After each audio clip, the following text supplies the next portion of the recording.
Isorandrano lainary namme antsika andro vaovao amin'izao alakamisy 3 Janoary 2024 zao eto amin'ny fandarana Miara Manonja MBS Radio Mada satria raha tsy izany nary zany dia tsy tafahoana indray isika amin'ny alalan'ny sary sy ny feo ka na ianao eto Madagasikara na ianao any ampitan'ny ranomasina dia arabaina tsy misy avakavaka satria ny araba dia midika ho famatorana ihany koa izany rehetra izany ary dia ny faniriana dia ny hoe iaraketontsika mandritra ny ora roa mahery hijerena ny raharaham-pirenena ny fiainan'ny malagasy ny fiainan'ny Madagasikara izany raha ny fandehan'ny fandarantsika amin'ny ankapobeny dia azo ambara hoe ho feno satria dia eo ny famakafakana mazava loatra eo ihany koa ireo mpisehatra akoatra nay mirala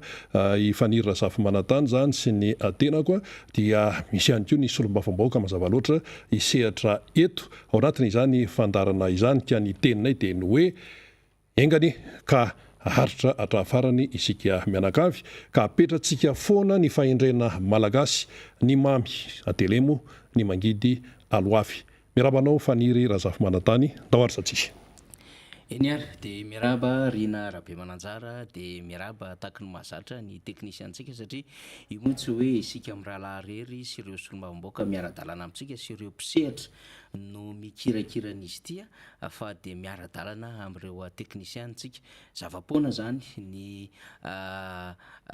fandarana izay vokarintsika eo raha tsy eo ireo namana teknisiana maro be miasa any ambadika any ary manao ny fampitana sy ny fahazontsika azo isan'ny tokantrano dia miraba azy ireo ihany koa zany tsika terina foana zany satria namana mpiara-miasa izy ireo na dia tsy hitantsika eto amin'ny fahitalavitra sy ny YouTube sy ny FB aza sy tsy hentsika ny feony dia miasa mafy dia mafy mihitsy izy ireo manao ny fanangonan-tsary manao ny rindrina amin'ny marateknika mampita ny feo sy ny sary amintsika rehetra any ary manao zay mba hatomombana izany ao anatin'izay lafiny ara-teknika izay dia arabaina reo mandray ny fandarana Miara Manonja naiza naiza toerana misy antsika zany indrindra arabaiko eto na rena anaovako kokoa ny any Normandie any satria dia misy mpanaraka antsika mahafinaritra be any mifampiresaka foana ary dia liana amin'ny raharaham-pirenena sady malahelo dia anaovana kokoa ireo malagasy any Normandie ny ao Brest ao tena misy mpanaraka antsika dia anaovana kokoa ny any Montpellier any ny any Marseille maromaro ireo toerana ao La France izay misy antsika dia arabaina isika rehetra indrindra moa ny namana ao Orléans ao izay anisany mikifa araka ny tenin'ny tanora zay ny fandarantsika ary manaraka ny raharaham-pirenena dia ao anatin'izany ny pro Ravalomanana ny RMDM diaspora ny namana ny lary any ao any izay mandray tsy tapaka antsika naiza naiza zany dia anaovana kokoa antsika rehetra mbola matory ny any États-Unis d'Amérique any amin'izao ora itenenantsika izao kanefa manaraka izy ireo dia anaovana kokoa antsika zany ao anatin'izay fitiavana sy fanarahana ny raharaham-pirenena izay amin'ny alalan'ity fandarana vokarintsika Miara Manonja ity dia anisany iray nampihetsi-po ihany koa Rina Rabe Mananjara malagasy izay miasa amin'ireny sambo ireny bakebao zany dia mitety ranomasombe ran'izao tontolo izao dia amin'izao fotoana izao nanoratra ao antsika izy any Italia ny misy an zareo dia manaraka ny fandarana Miara Manonja zareo tena miezaka mihitsy mikaroka amin'ny alalan'ny connexion zany satria matanjaka moa ny any zany dia amin'izay ora azona antsika zany dia mijery zareo manara-maso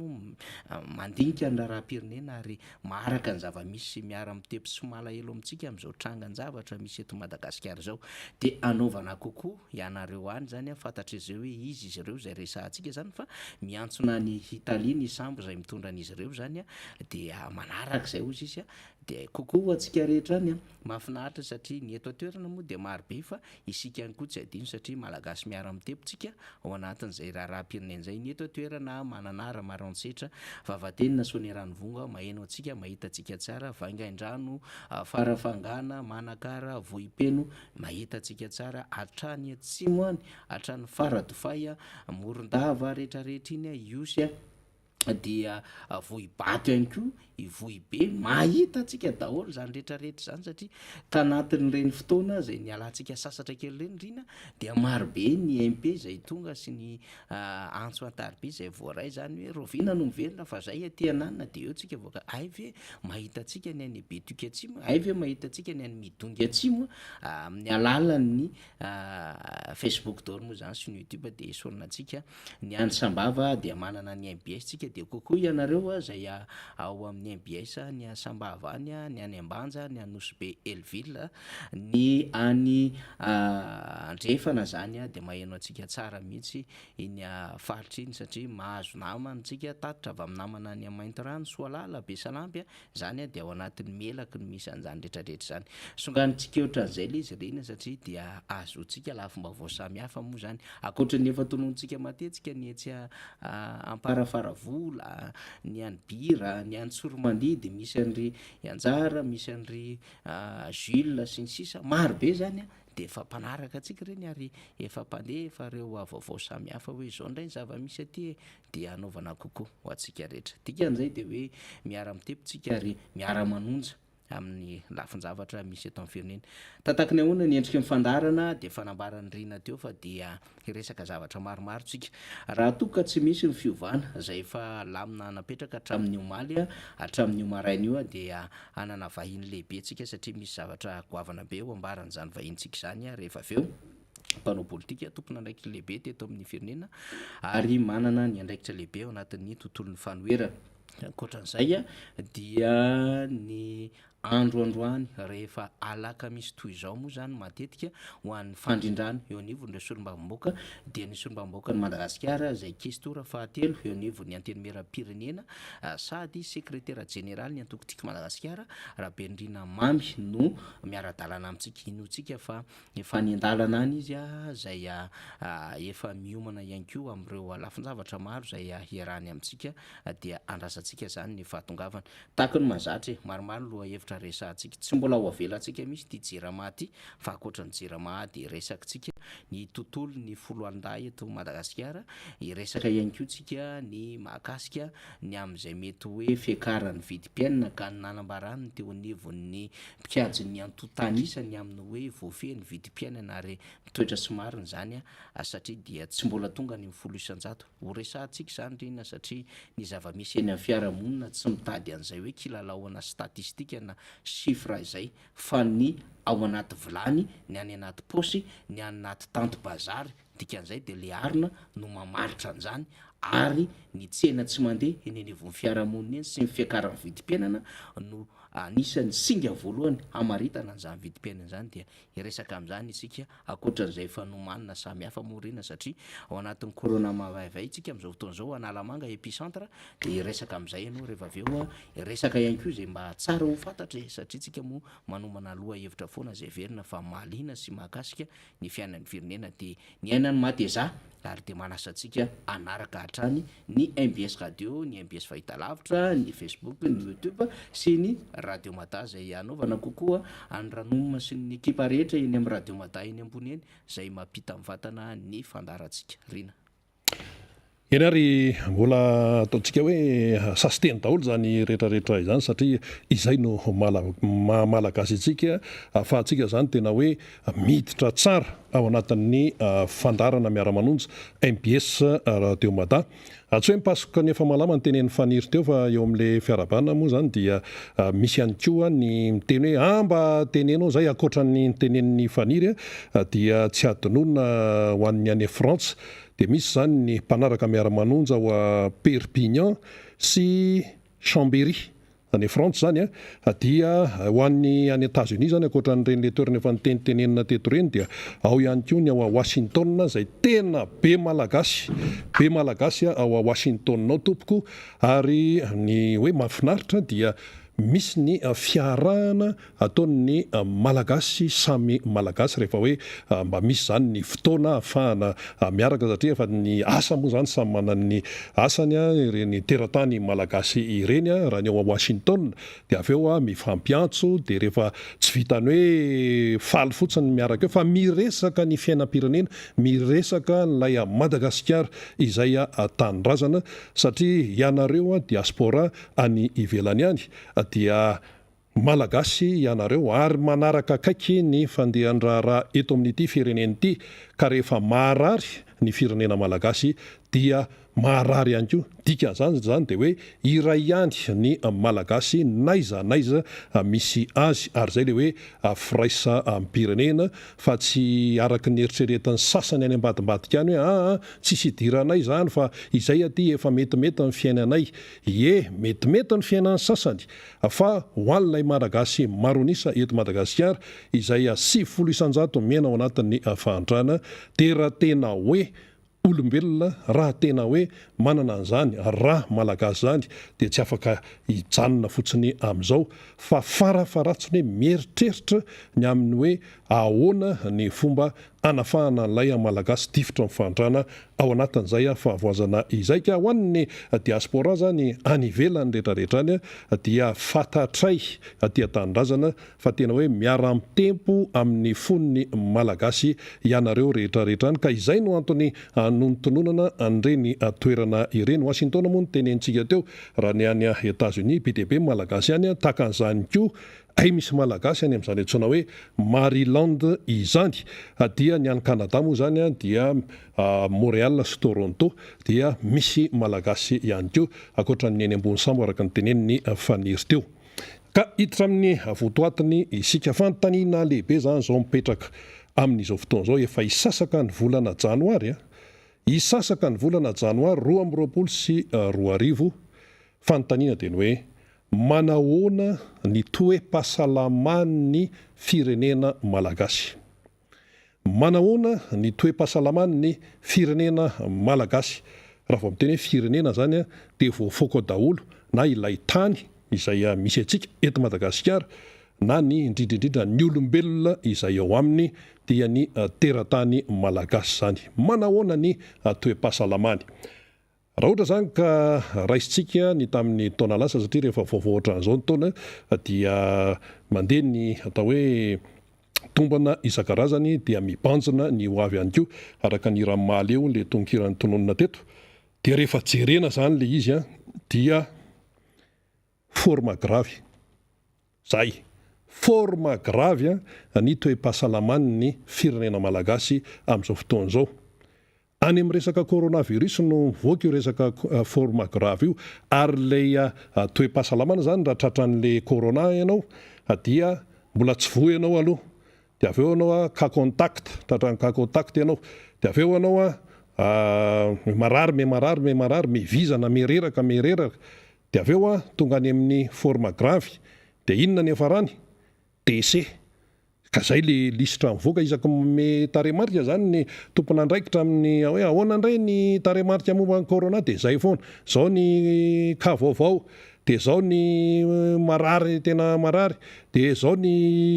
inona forma gravy cas gravy dia zao ny décès dia ary amin'ny farany ery asiana ny fanamarina tsy dia nietsika firy le izy ny ena ny samy maty niakatra kely zao zay foana zany no hitantsika amin'le resaka le hoe aretina coronavirus ity fa raha ny fiainan'ny malagasy zany amin'izao fotoana izao dia tonga dia tsorina hoe forma gravy na cas gravy ny fiainan'ny malagasy satria maninona tsy mila hoe fanazavana lavabe ny momba an'izany fa iainantsika rehetrarehetra ahoana moa no tsy forma gravy ny jiro tapaka lava aim-bahoaka zany ny rano zany dia efa mba avy aloha ny orana ary isaorana an'Andriamanitra lehibe zay koa aloha no tsara mariana maina ny andro teo tsy nisy ny orana ny antona ny orana menimenina sika zao avy be ny orana raha ho any eto Antananarivo sy ny manodidina zany dia mbola misy menimenina indray dia ahoana ihany zany iny moa zany entre parenthèse zany zavatra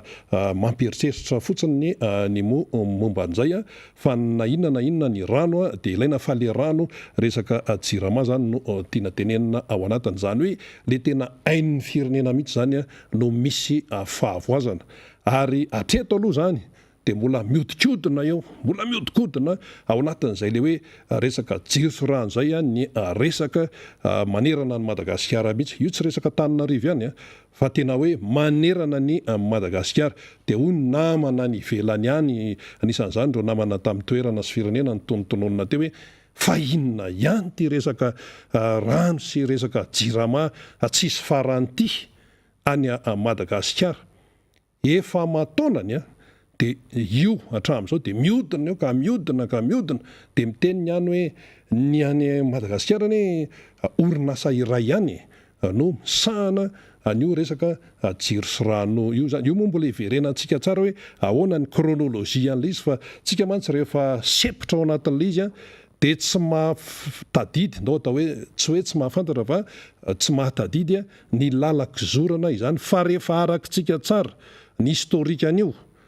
dia mazava tsara amintsika zany zao amin'ny hoe Alakamisy 13 Janoary 2024 zao hoe raha zay zany fandehan-draharaha dia mazava amintsika ay zany ka tena zay no fandehan'ilay izy, dia anjarantsika amin'izay no misaintsaina hoe ahoana zany ny fandehany sy ho mety ho toy an'ity raha ty, fa raha ny zava-misy aloha zany zao dia forma gravy ny fiainan'ny malagasy sy ny fiainan'ny Madagasikara. Jiro sy rano io izy io raha mahita io, ny tsy fandriam-pahalemana dia mbola mahazo vahana, aiza very olona ka dia eto Antananarivo amin'ny vanim-potoana iainantsika amin'izao fotoana izao dia mbola misy tsatokatsy amoizana ain'olona asan-jiolahy, dia mety misy sasany iray miteny ihany hoe ka io anie zavatra efa ampiseho sisisa, tsy afaka hoe tsotsorina ohatran'izany fotsiny le izy. Zany indisy anankiray koa hoe forma grave ny fiainan'ny malagasy. Ny resaka vidim-piainana dia araka ny voateny teo hoe io tsy resaka sifra voaka eto sy roa fotsiny hoe stable sinsisy zay ny fomba fahitany ny mpamoaka ny atotanisana ny statistika an'le izy, fa raha ny zava-misy aloha ka raha sokafana ny volaniny malagasy any naninanina rehetrarehetra any tsy hanonona toerana dia anana sy angivy sy ohatran'izany no any anatiny any fatatsika ny momba an'izay, zany hoe le tena zava-misy mihitsy zany dia milaza sy manamarina ny tarehimarika na mivoaka ny banky iraisam-pirenena fa mola voasikajy anisan'ny tena mantra indrindra i Madagasikara. Io moa samy manana ny andisiny hoe inona ny singa zany ahafahana miteny hoe mahantra na tena mahantra na hoe metsara le fiainana na hoe tena metsara be le fiainan'le malagasy, samy manana singa zay ahitany azy io sy hoe ny angla ijereny azy, fa raha ny fahitany rehetrarehetra azy aloha dia tena mereraka sy memantra ilay malagasy, hita zany eny rehetrarehetra eny, ka rehefa tsy miaina an'le izy ihany koa dia tsy mahafantatra an'izay le hoe ahoana ny tena ngidiny ny fiainana amin'izao fotoana izao. Ny resaka hoe lalana sy ny sisa, io zany zao dia efa nisesesy ny orana atreo dia jerentsika ny lalana eto Antananarivo efa manomboka maro ny goaka, mialatsiny amin'le fiteny zay moa le fiteneny anivon'ny fiarahamonina, lavaka zany tiantsika tenenina, lavaka kely ohatr'izay izy dia melehibe dia eo dia lasa lavaka ngeza be le izy rehefa avy eo, nefa tany amin'ny embolana lasa zany dia mbola tsara ilay arabe, tsara ivelany io fa tsika zany tsy mahafantatra an'izay teknika nanamboarana azy tao aloha fa be dia be ny zavatra mifamatopatotra sy mifamaofao zany ao anatin'ilay raharaha, dia eo ilay tsy fandraisana andraikitra, misy tompona andraikitra nefa amin'ireny toe-javatra ireny dia lavaka kely dia milasa lavaka be, dia avy eo lasa azo anjonoana trondro araka ny fomba fiteny ilay izy. Zay foana no zavatra miseho eto Madagasikara, inona ny fivoarana azo antainana amin'izay resaka izay. Iverenantsika aloha ny resaka jirama, tsy resahantsika intsony le wawawa be tato anatin'ny 720 ora, fa andeha aloha iverenana kely mihitsy ny tany aloha tany zany ahafahantsika mahita tsara sy mampita ny tsika mantsy, dia zay foana hoe atao ny fampitana fa atsika zany mahita tsara n'ilay fivoaran'le raharaha dia hitantsika zany hoe ny tsara sa ny ratsy ny kabary politika alao zany ataon'izay manao azy ihany fa ny resaka tantara tompoka dia tsy azo ovana zay efa nisy tany tsy azo ovana nampasoanao takan'inonareo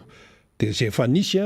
dia nisy izay no anentanana antsika foana hoe arao foana ny fiainan'ny firenena fa misy ny manova tantara ary misy ny pasipasoka an'ilay izy dia tsy fantatra tsara izany. Talohan'ny révolution socialiste malagasy zany hoe talohan'ny hitondrany amiral Dider Ratsiraka dia privé no nsahana ny fitantanana ny jiro sy ny rano zany amin'ny ankapobeny teto Madagasikara. Tamin'ny repoblika voalohany moa zany mbola be dia be ny diatanan'ny frantsay satria tsika raha hoe naverina ny fahaleovantena dia hoe mbola fahaleovantena ara-politika ihany zay fa ny zavatra hoe tena réalité zany dia mbola betsaka ny diatanan'ny frantsay ho an'ny teto Madagasikara na tamina fitantanana ny firenena amin'ny ankapobeny io na ny any amin'ny resaka fisanana fandraharahana na ny resaka momba ny jirorano tahaka antony. Dia rehefa tonga ny révolution socialiste dia mipoaka moa zany hoe ady mangatsiaka ny tatsinanana sy ny tandrefana dia ny amiral Dider Ratsiraka ny safidy hiaraka tamin'ny sovietika dia rehefa avy eo amin'izay dia natao nationalisation be dia be no natao zany ny nationalisation teto tafiditra amin'izany ny gara ny lalamby ny resaka jiro sy rano dia nipotra amin'izay le resaka le hoe jirama dia iny le logo zany hoe jirama dia misy sarina jiro dia misy sarina rano teteny dia hoe jirama efa hatramin'ny nanomboan'ny nationalisation zany no na jirama zay le izy. Dia rehefa tonga ny amiral Dider Ratsiraka dia anisan'ny fanavaozana natao dia mipotra amin'izay zany io resaka andekaleka io ary tamin'izany dia hoe tsy lany ny herinaratra zay fikarina zany tao andekaleka teo dia nandeha nandeha tsy mbola nena zany délestage zany ny akamaroan'ny malagasy fa na zany na tsy zany dia Madagasikara dia mbola voasokajy anisan'ny amin'izao fotoana zao voasokajy anisan'ny firenena vitsy indrindra ny électrification zany hoe ny tokantrano misitraka jiro vitsy raha ho an'ny malagasy zany rapitaina amin'ny firenena any ivelany apitao amin'ny Seychelles fotsiny na amin'ny Maurice fa rehefa jerenao zany amin'ny alalan'ny satellite rehefa alina ny andro ny globe terrestre dia États-Unis tena mamirapiratra be zany hoe mirehatra jiro be jiro zany fa i Madagasikara dia zary raha misy mitsolopolopy zavatra tsisy foronony zany fa pirofo mitoaka ny tentany dikan'izany zany dia mbola ezaka be zany no tokony natao zany tamin'ity resaka hoe famatsiana jiro sy ny rano teto Madagasikara ity ataovy nefa ny compte hatrany amin'ny hoe 5,7 sy arivo ka hatraty amin'ny 2,20 sy 2 fa ny filana mitombo satria malagasy miteraka amin'ny malagasy ko taranaka ioko zany hoe ny filana zany no mitombo ny isan'ny manao trano mitombo ihany koa ny filana jiro dia nefa lay hoe hoentina mamahana andreo zany dia maivana zany hoe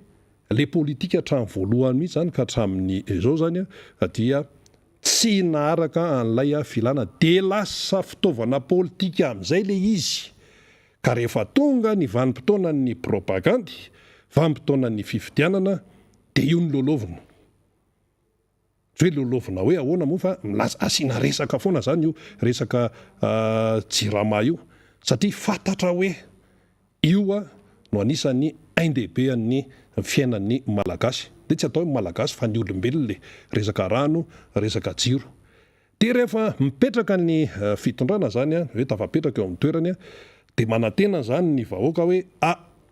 efa isy fivoarana zany le izy satria zao no nytenenina io tsy vitany hoe zavatra hoe hetsika indray miserana nohatra zany fa resaka jiro zany tompoka politika maharitra ny dikan'izany ary zay le hoe mila mitsinjo ho lavitra raha ohatra zany ny any an-dafo zany zao dia hoe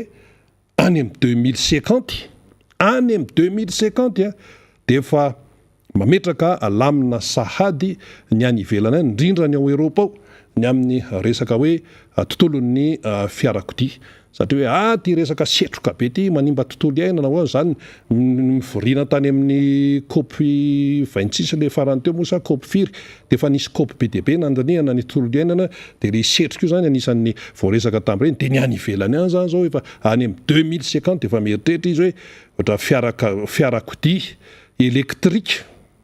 daholo no efa tena mandeha zany amin'izany ny fotoana zany dia tsika hoe mbola ela be zany fa ny antsika aloha mbola atao ady gasy sy ny sisa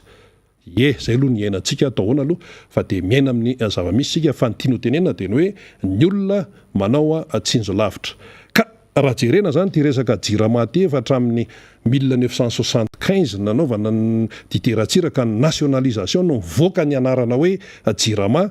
TBTB ny fandimby ny tatana tao sy ny sisa io zany zao le malagasy mbola miverina foana ilay problema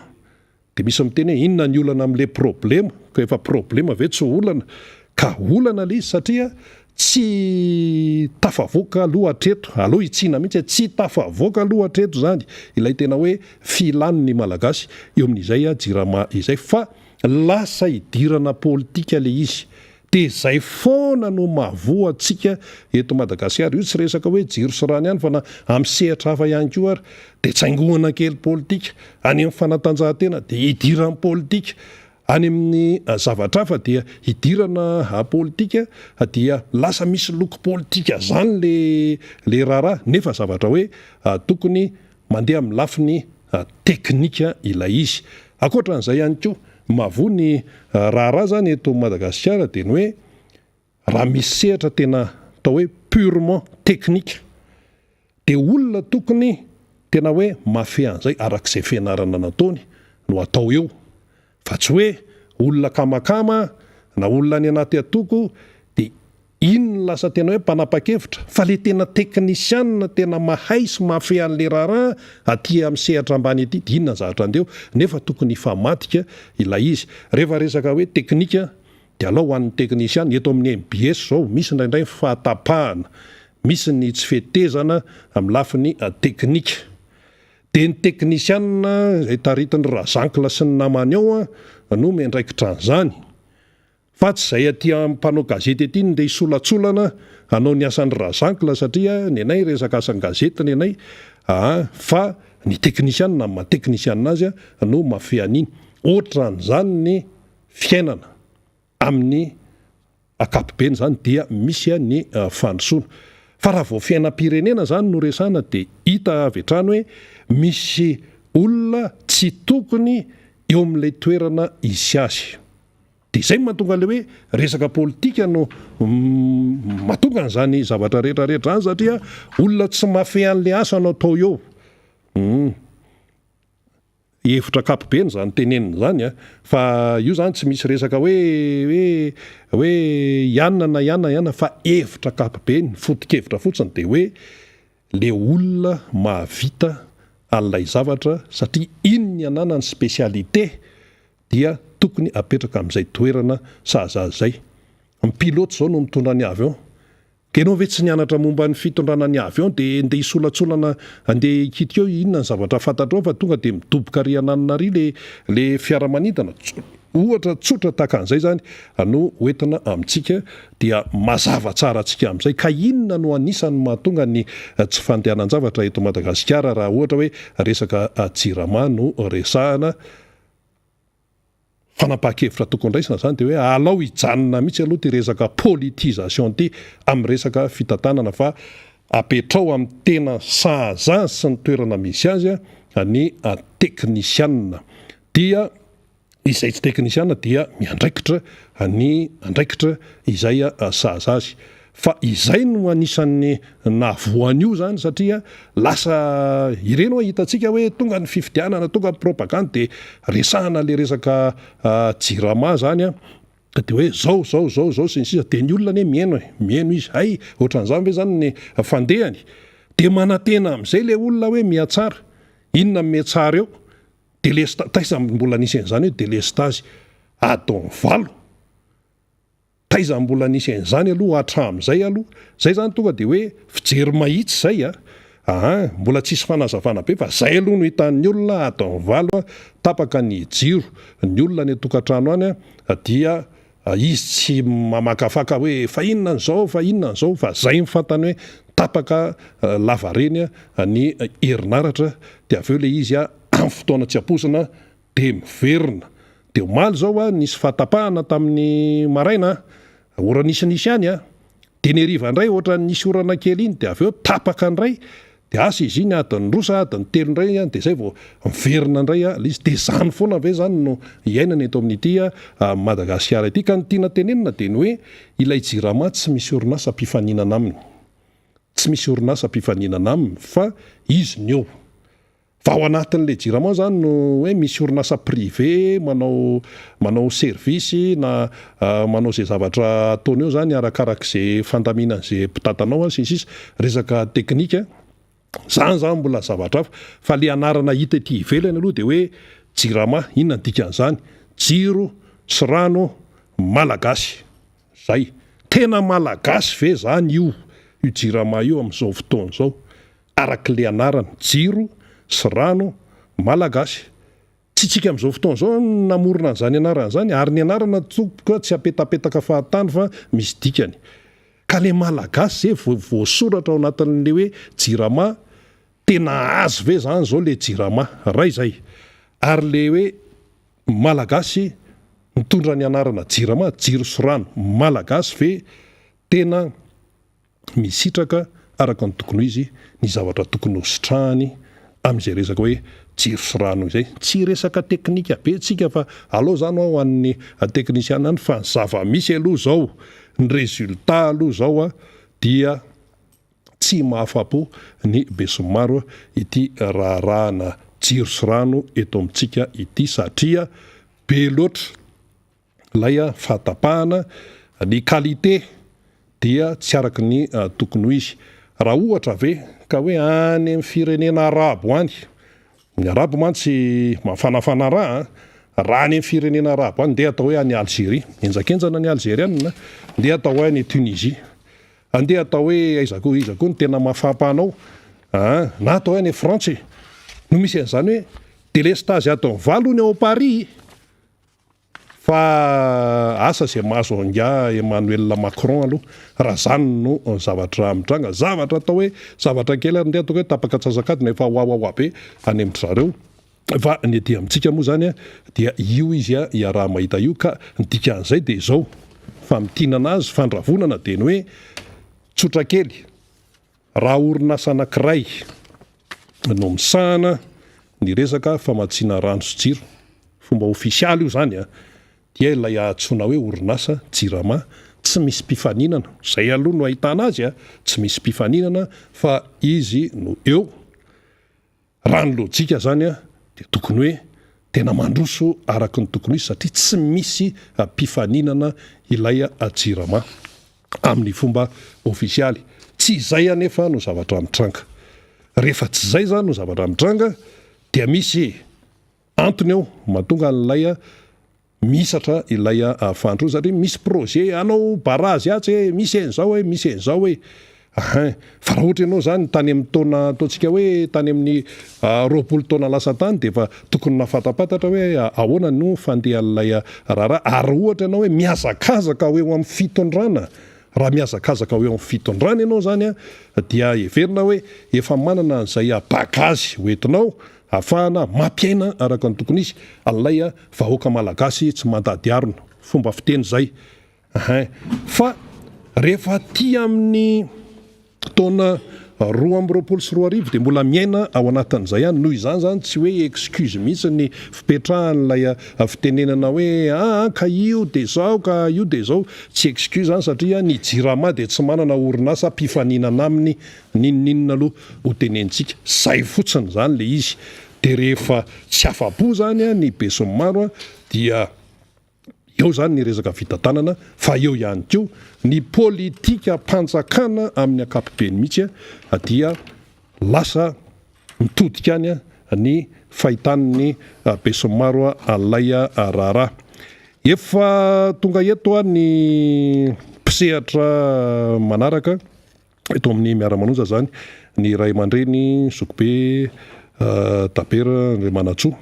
manana ambara tsara mihitsy izy a dia ho hitantsika eo zay zavatra hoentiny eo aloha fa mandrapidiny a dia misy ny atao hoe fanampim-baovao zany famakafakana ihany koa hoentin'ny faniry mandram-piomankoma vahiny. Ya misaotra rena satria hotoizantsika zay resaka jirama zay fianao moa anomana ny fandraisana ny ray aman-dreny Tabera Ndray Manatsoa zay verintsika fa manana zavatra lehibe izy ambara eto a dia resaka kely eto a dia omeko sehatra indray ianao sy ny ray aman-dreny Tabera rehefa avy eo zany anatin'izay fanomanana zay fa lay resaka rena teo zany no hoentintsika anatin'izay hoe jirama mbola atsika ve le jiro sary malagasy dia tondra profo samihafa tsika rena satria ny antota taratasy a zay azotsika tamin'ny 1 teo vao tambolina Desambra teo zany mahakasika indrindra ny hoe groupe installé de ao anatin'izay pour les achats d'énergie et location des secours jirama 2021 de manaprofo an'izany efo malontsika no nanonona karazana orinasa zay manao an'ireo asana énergie sy location reo dia horesahantsika eto zany satria veritsika zany fa zava-dehibe efa nanonontsika hoe misy an'izany Locapro zany misy an'izany FPGS zany na ny First Énergie misy an'izany Henri Fraise et Fils zany misy an'izany Enelec zany ny Cogelec ny Épices des Îles misy ny First Énergie efa nresahantsika teo ny Vima ao anatin'izany iza koa ny GES zay Jovena ihany zany misy iza koa ny ao anatin'izany ny MRPS ao anatin'izany ihany koa ny Tamatroed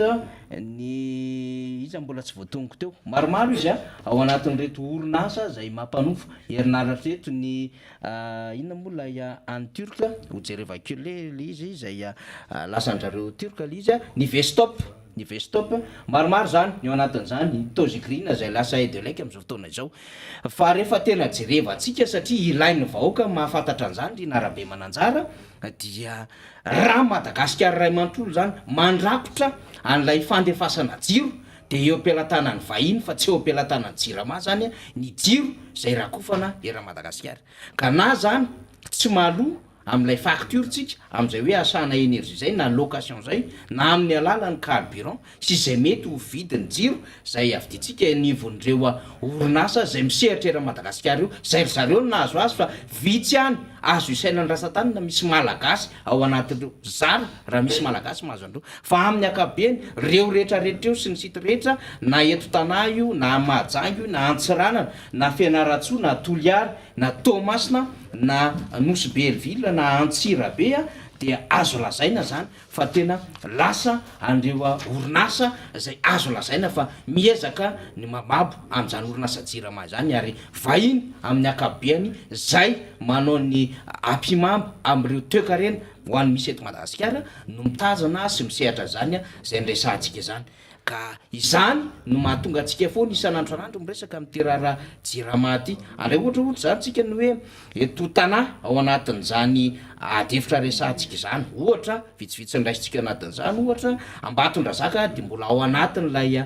tatany ny direction aty Antananarivo Andilamena Parafaravolo anatin'izany Anosy Bianala Tanambe Tsoromandity ao anatin'izany resahantsika zany misy ohatra vitsivitsy fotsiny ny eto ambany masitsika hoe hatramina 400 kilowatt 160 kilowatt 1000 kilowatt zay 1 méga dia anisany misy société maromaro mandray an'izany ohatra raha raisitsika any Ampasim-Bazima raha raisitsika aty Ambalavato raisitsika aty Antanambaovao raisitsika any Antanety-be raisitsika any Akadinondry raisitsika any Ambohibe Ambinandrano Tanambe Akadinakanga dia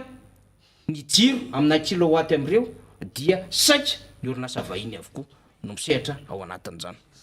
ka raha ohatra zany misy fahafatesana amin'ny jiro anatin'ireo am'izay mety tsy fandoavan'ny jirama ara-dalàna sy araka ny tokony izy amin'izany hoe vidina énergie na ofa an'ireo fitaovana andreo zay misy asongaditsika mazava tsara fa misy fitaovany jirama tamin'ireo fa hoe nomena an'reto vahiny zay misy aza ny sasany zay tsisy appel d'offre akoriny fa lasany vahiny société vahiny no mitazona azy dia lasa ny jiramandray no mandovola am'izany orinasa zany nefa fitaovan'ny orinasa jirama zany fitaovany zany dikan'izay ny jiro rehetra eto Madagasikara zany akoatry ny volobe akoatry ny andekaleka sy ireo sampana samihafa zany dia reo mandeha groupe na reo mandeha amin'ny centrale hydraulika zay resahantsika reo dia eo am-pelantanana vahiny avokoa na orinasa vahiny zay elany etezana ohatra teto Madagasikara kanefa fatatsika ny ataony ho an'ny toekarena eto Madagasikara tahakan'izany zava-misy any Marolaka tahakan'izany zava-misy any Ambolatera tahakan'izany zava-misy any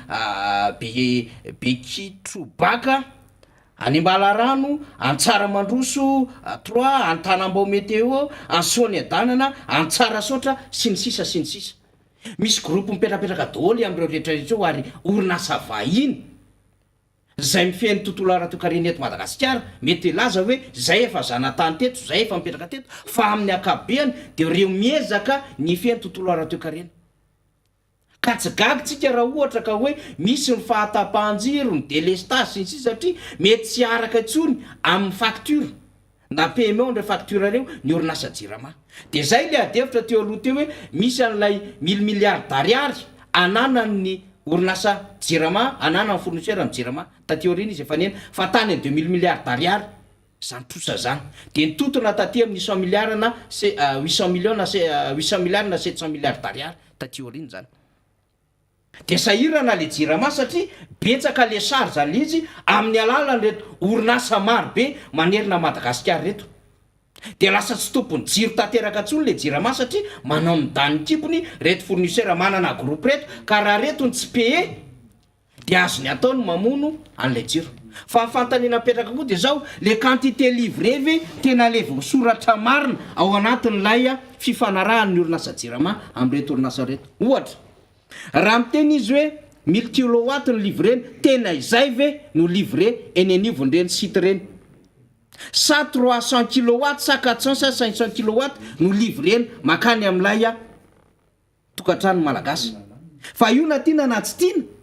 de ny vola tsy maintsy pehiny jirama ao anatin'izay raha ohatra 1000 kilowatt de 1000 kilowatt ny livreny fa le quantité na livrena de mety ho latsak'izay akoatriny délestage sy ny sisa mitranga eny am'ireny site maro samihafa sy reny toerana reny de zay ny tenentsika am'rejoindre ny teny riny tsika hoe mbola atsika ve le jiro sy rano malagasy no valiny tsy atsika le izy araky ny adevitra araky ny mbola statut sy ny sisa de orinasam-panjakana izy fa araky ny zava-misy sy ny fiasany sy ny zava-misy iainany am'izao fotoana zao de efa very eo am-pialatanantsika le jirama ohatra ray zay tsika izay ary ohatra ray hoetiko amintsika ohatra ty facture ana orinasa ray ty zay teto Antananarivo any 100 ampere tetiko amintsika ty zay ihany orinasa jirama ara-dalàna ny fitaovana ny asa tao kanefa nomena orinasa vahiny ny tatanazy zany koa vokatry ny fitantanana tsy nety zany zay mamatsy 40 mégawatt de ao anatin'ny volana ray ny facture resako amintsika ty dia tany amin'ny 2018 ty fa tany amin'ny 2015 nandraisana an'izany orinasa jirama tamin'ity 100 ampere ty ohatra de hoe conformément ozy izy à la convention d'achat d'énergie en date du 29 juillet 2015 tika miresaka ny zava-misy rehetra eto hoe inona napotika an'izany orinasa jirama zany de possible ave manodidididina 2 milliards 500 millions isam-bolana ny PN zany nefa de any jirama le groupe miasa nefa de resaka inona moa zany joint de culasa inona no simba atao anatin'izany zay vola atao anatin'ny orinasa ihany namoana ny karakarana an'izy fa tsy hoe nitondra apport avany reo orinasa reo fa anjaran'zareo fotsiny no mitatana teoria zany anisan'ny mahapotika sy mahabankiropitra am'le orinasa jirama zany resantsika zany akoatry ny reto asahana énergie sy location zay tsy vao vérifié ny quantité livré ny reto fournisseur reto zay izy daholo no misahana manerina Madagasikara de mandeha indray le intention am'izao fotoan'izao le eritreritra hoe atrany amin'ny resaka approvisionnement de amoronana an'izany jirama sopy zany ary tsy lavitra misy atsika eto Anosipatrana no misy an'izany trano be eritreretina fa fivarotana fitaovana ao anatin'izany de na fil na interrupteur osika araky nambarantsika trano na hatrany amin'ny compteur sy ireo zavatra rehetrarehetra kely na prise na inona tsy izay ilaina amina rano na tuyau sy ny sisa de any am'izany no lasa mividy le vahoaka malagasy nefa manana an'ilay tena jirama zay nisy ngeza be tsika de zany rehetrarehetra zany no ahitantsika hoe raha fiarakodia zany io riana rahabe mananjara ka hoe atsika ty fiarakodia ty ataontsika mazava tsara ny fomba famaritana azy hoe nanana nyty fiarakodia ty tsika ohatra hoe satria taloloro zany le izy de rahatsika hoe 504 de manana anyreto fitaovana marobe manodina an'le fiarakodia tsika zay isika ihany tompony nanodina azy fa lasa tsy atsika ntsony le izy satria ny kapitonazy sy ny seza rehetrarehetra ho aminy de tsy isika ny tompony ny motera ao anatiny de tsy atsika ny tompony ny resaka équipement électrika dia tsy atsika ny tompony ny resaka pneumatika de tsy isika ny tompony même manatra am'le carrosserie ara de tsy atsika ntsony fa ara-tantara fotsiny sy arak'le taratasy de hoe atsika le izy fa efa samy misy tompony kely be da be eny nahatra am'le boudin ara amin'le 504 resahantsika rina fa nylasantsy isika ny vidy azy de mbola lasantsy isika mividy azy nefa isika lasa mandoha vola any am'le olona nefa le fitaovana atsika ametrahana an'le lasantsy ohatran'izay nge le fahampiten'le orinasa jiramay e miendaka atsikelikely eo an-tanatsika daholo ny zavatra ao anatin'le izy même matramin'ny réservoir ametrahana an'le lasantsy ary de inona sisa mba hananatsika amin'io rina de mety hoe le sarina réservoir sisa mety hoe le enjolivière sisa mba hanjaratsika ao anatin'izay na le jante fa ny akoatran'izay rehetrarehetra zay de fa lasan'ny olona daholo kinona ny mbola atsika n'lay 504 am'izay fotoa zay le fiarakodia zay nge le tokony apietsika ny ampopony rehetrarehetra hoe orinasa jiramany resahana malagasy ty fa rehefa tena dinihana le izy araka mifanadidina netiny rina teo de fa tsy amin'ny malagasy le izy fa fort heureusement rina misy anandekalekytsika zay isorana ny fitondrana rehetra teo aloha akoatra ny am'izao fotoana zao nitondra anjara briky tao anatin'izany groupe zany nataon'andriamato président ratsiraka le izy tamin'ny taona 27 ary tsy mora ny nanarenana an'izany sy nanamboarana an'izany hoe groupe roa ny angany tamin'izany fotoana an'izany tonga andriamato marikaravalo manana nitondra groupe fanotelona de natao ny adevitra ny arahana tamin'ny banque mondiale tamin'izany natao ny adevitra hoe ohatrinona ny kohany de hoe 700 millions de dollars ny kohany ary zay ny atonina an'le groupe tao satria nieritreretina n'lay lavaka efa vita tao anatin'izay riandrangeza be any andekaleky zay de efa apetraka fotsiny lay groupe sy le fitaovana rehetrarehetra de ohatran'izay le fifanarahana nataon'ny fitondrana teo aloha ngiara-jonimany mampianina tam'le hoe hanao 4e groupe tsika de nirahana tamin'ny banque européenne d'investissement rina arabe mananjara de io lovainy ny fitondrana am'izao fotoana zao izy mametraka azy zay le continuité de l'état nefa tsy ekeny le fitondram-panjakana ny fisiny zany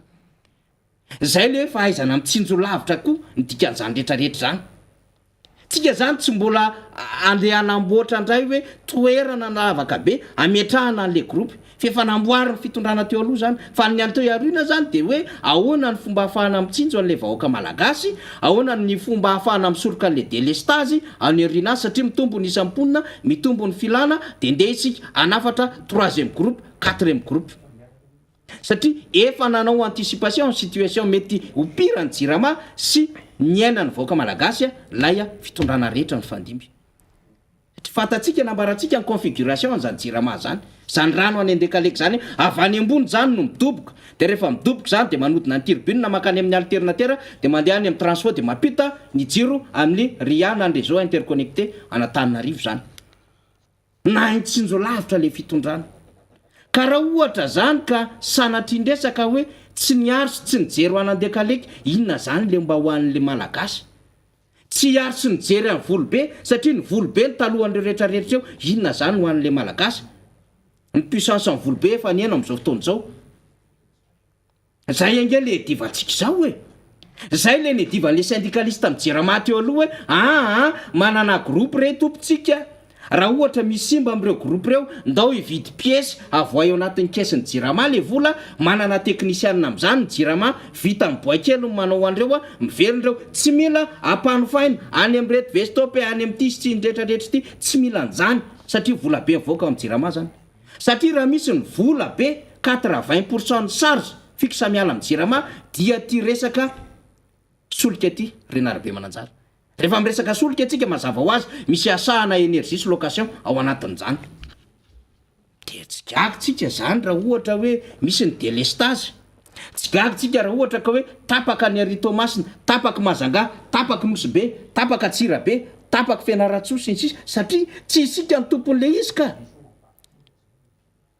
Orinasa hafa privé ny tompony fa tsy le jirama de mahazo manao am'izay tiany atao, mahazo manao am'izay tiany akana inona moa zany akana chantage ho an'le orinasa jirama sy le fitondrana satria tsy mahaloa an'lay vidin'lay énergie sy lay ofan'lay fitaovana zany. Nefa ny akamaroan'ireo de fitaovan'ny orinasa jirama ihany ary tsy misy tsy nandalo appel d'offre ary. Zany zava-misy. Ka misy tompona andraikitra ihany zany rehetrarehetra zany ary zay ny antony mahatonga antsika iteny rina so manino zany mampiaka-peo lava amin'ity jirama ty ny amin'ny hoe tena avereno amin'ilay fotom-pisainana malagasy le izy tena hitsinjo an'ilay vahoaka malagasy ary aza anaovana ady la politika le izy, aza anaovana récupération politique le izy, aza anaovana oeraoera sy dedaka le izy fa efa hain'ny malagasy ity jirama ty. Aina hoy satria anisan'ny namon'olona maro be zany vao maty kely fotsiny jiron'ny jirama tamin'ny 24-25 décembre ary mbola mitolo izy rena satria misy maty isa-tokantrano satria mba miezaka maka an'le hoe concentraté d'oxygène tsy mandalo hôpitaly kanefa vokatry ny délestage de maty le olona. Aina zany akoatry ny fahampitehany orinasa zay nresahany motarson omaly ny amin'ny hoe misy am'le orinasa kely madinika manao soudure, manao coiffure, manao resaka poissonnerie, manao resaka glace ny sisa potika tanteraka amin'ny fiarikaren'ireny satria ady mivalo délestage am'izao fotoana zao tsonika glace tao any sisa zay zava-misy reny eny ary isaorantsika faniry nitondran'izay fanazavana izay mba ho fatatsika le zava-misy zay betsaka ny tsy fatatsika zay moa no tena anisan'ny andraikitry ny Miara Manonja mampahafantatra ny zavatra tsy fatatrao peny tsy fatatrao mpijery araka ny nambara teo dia isehatra eto ny flot national ny CRN Tapera Randriamanantsoa manan-javatra ho tenenina izy resaka tontolo ny fananantany dia ho hitantsika eo fa ny tenina fotsy zany de hoe aleo isika anaraka tsara mihitsy amin'ny ty raha ty zany mba hafantarantsika hoe ay ve ohatran'izany ny fandehan'ny raharaha faly miarabanao Andriamato flo zany amaserenina anao zany ny resaka eto ary fary miaraba ny flo ny serenina zany Andriamato Tabera Randriamanantsoa tahin-Janoary aloha ka nahatratra ny taona vaovao 2024 sy 2025 maro ny naniry hoe hatratra ny taona kanefa tsy izay moa no lahatra fa dia isika moa zany zao nahatratra an'izy dikan'izany mbola misy aty tsy andraikitra andrasana amintsika io ianao Andriamato flohany Serena Tabera Randriamanantsoa nahatratra ny taona ianao Janoary. Voalohany tena aloha dia faly miarahaba nareo tompona andraikitra tamin'ny Miara Manonja tena tratran'izao taona zao ary faly miarahaba ny malagasy manontolo hoe na eto toerana izy na any ivelany sasiny 2022 ary miara mioro koa amin'ny namana zay lasa tampoka tahaka anji James Rasimba zay namagna toa miara mitolona de miara miory amin'ny fianakaviana de miara miory koa amin'ny namana zay matin'ny Covid BDB amin'izao fotoana zao de engana ne mba irisika ny izao ambonao mba eo agnilany izy ho raisiny anambony amin'izao fotoana zay de voalohany de saotra nareo nanasany androany satria ty Miara Manonja ty moa de ilazana ny zava-misy eto amin'ny tany sy fazakana ka de tonga eto zany zahay mba hitondra fanazavana momba ny tany ery alarobia ny travaux publics. Ya zay no atondianao dia tondra tota taratasy ianao reto inona daholo reto hoentinao reto Andriamato Tabera Randriamanantsoa amafloany serenina anao zany ny resaka eto dia aloha ngamba tonga de omenanao sehatra inona aloha ny atao hoe historique an'io raha io dia aveo tsika misaka tsikelikely mba tena hoe azahoany ny mpiaino sy ny mpijery Miara Manonja ny ty raha hoentinao ty. Fantatsara fa hoe tany io alarobia io alarobia nouvel hôtel mizy amin'izao fotoana ahafantarana anazy tany travaux publics zany hoe tao daholo napetrahana le fitaovana travaux publics fanaovana meuble io fanaovana lalana io fanaovana rehetrarehetra tao amin'io toerana io tena fitaovana tena rehetra io aty an'Afrika izy daholo ny tena tsara indrindra io fitaovana io namidiny fitondram-panjakana moa zany io tamin'ny olona anankiray mpandraharaha anaovana hôtely io nouvelle hôtely io zany de teo zany de nitaraina tany aminay CRN zany ny mpiasan'ny travaux publics tamin'izao fotoana zany satria efa nanao taratasy tany amin'ny ministre ny travaux publics izy napilaza sy taitra tamin'izany de tany 2017 io sy taitra ny tao ministère ny travaux publics de tonga tao aminay zany tamin'ny 2018 nareo izy CRN zany rehefa tao izy de nagnapetraka fitoriana zay niaraka tamin'ny Villa Elisabeth Villa Elisabeth sy io toerana io napetraka ny fitoriana tany amin'ny Bianco dia ny nahagaga fa ny Villa Elisabeth ihany zany ny traité-ny Bianco fa io toerana io ny travaux publics io zany sy ny raha iny de niverina tany amin'ny travaux publics tany amin'ny Bianco zay ahoana ny raharahany ty tany travaux publics zay ho anaovanao azon'olona amin'ny bonga tena nividina mora be satria arazato ny mety carré nareo zany le tany amin'ny Bianco nanaraka tsara amin'ny procédure ny rehetrarehetra de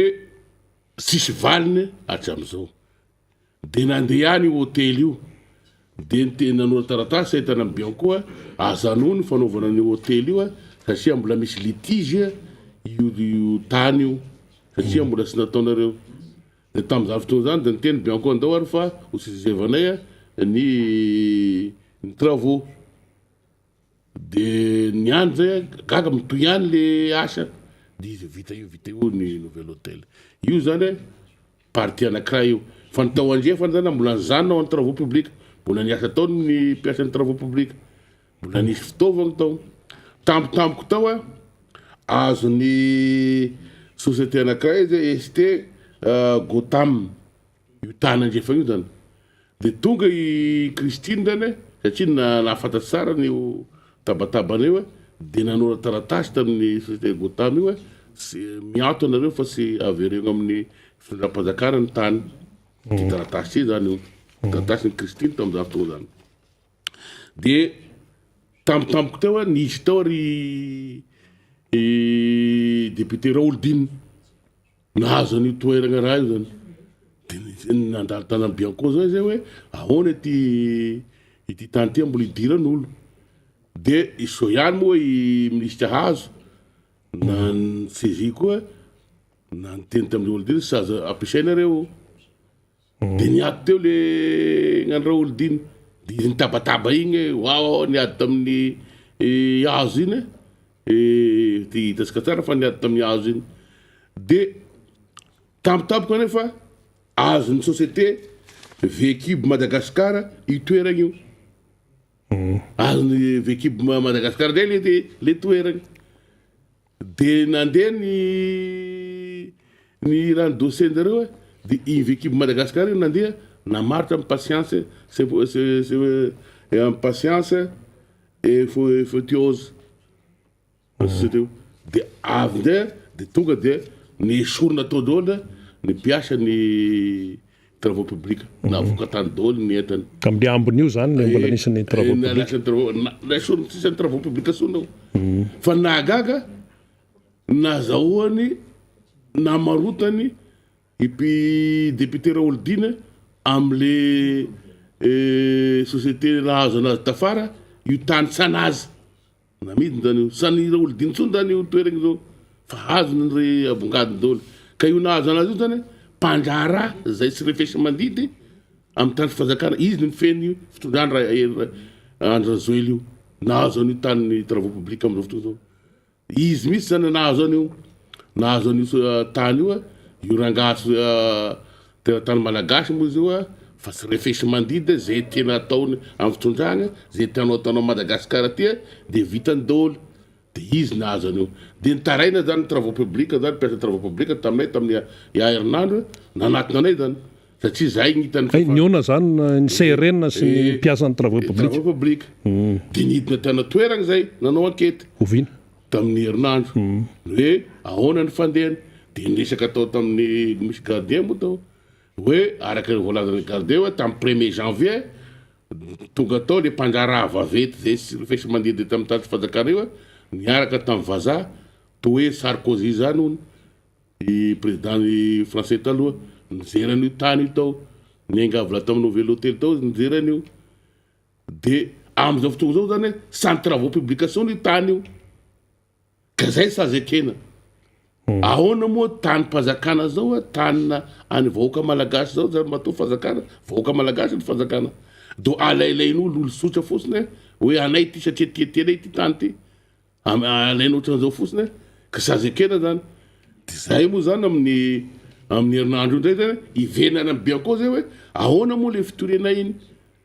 tosy mesiky misy anareo fa anareo kitakita anareo amy zavatra hafa fa amy zavatra goavany be zay tany mpanjakana zay ho an'ny fanjakana any travaux publics ho alaina daholo zany tany mpanjakana eto tany ministère rehetra zay tietenao eto am'ty taninarivo ty serana Madagasikara ho alainao de izany ohatran'izao fotsiny sika vahoaka malagasy asika io fa sy ny mpitondra hafa ny mpitondra hafa ny fanjakana tany mpanjakana io an'zany fanjakana zany agnisany zany asika vahoaka malagasy ka sazy ekenay zany AMCRN zany zay nagapetran'ny président zafanay miady an'izay satria sapisy fampihavanagna zany raha ohatra ke tany vahoaka malagasy alainao mpitondra ho tezitry ny vahoaka malagasy hoe nahoana moa taninay mpanjakana ho alainareo fotsiny ka eo zany de mba miangavanareo bianco zany zay efa misy fitorianay tamin'ny 2018 tany niaraka tamin'ny villa Elizabeth mba esenareo mba manaova enquête anao investigation amin'ny tany eo alarobia eo ny travaux publics io fa ho alailain'olo fotsiny tany sika miangavy ny filoham-pirenena zay agnatin'ny veliranonao ve zany veliranonao 320 hoe le tany mpanjakana azo alain'olo sotra agnatin'ny veliranony Andry Rajoely ve zany antaninany président Andry Rajoely zany sy ny mpiaradia aminazy hoe ny fangalarana tany mpanjakana ve agnatin'ny velirano ty fitondrana ty raha agnatiny zany de contran'zany zay satria tany mpanjakana sy agnatiny sy tokony agnatin'ny veliranonareo zany satria tany mpanjakana io ka eo zany no nitongavanay aty amin'ny Miara Manonja ampahafantatry an'izany amin'ny vahoaka malagasy manontolo na hita toerana na any ivelany fa misy mafia eto zany fitondranana mafia misy fitondranasika satria mafia daholo ny zavatra eto sy ho resaka tany io ihany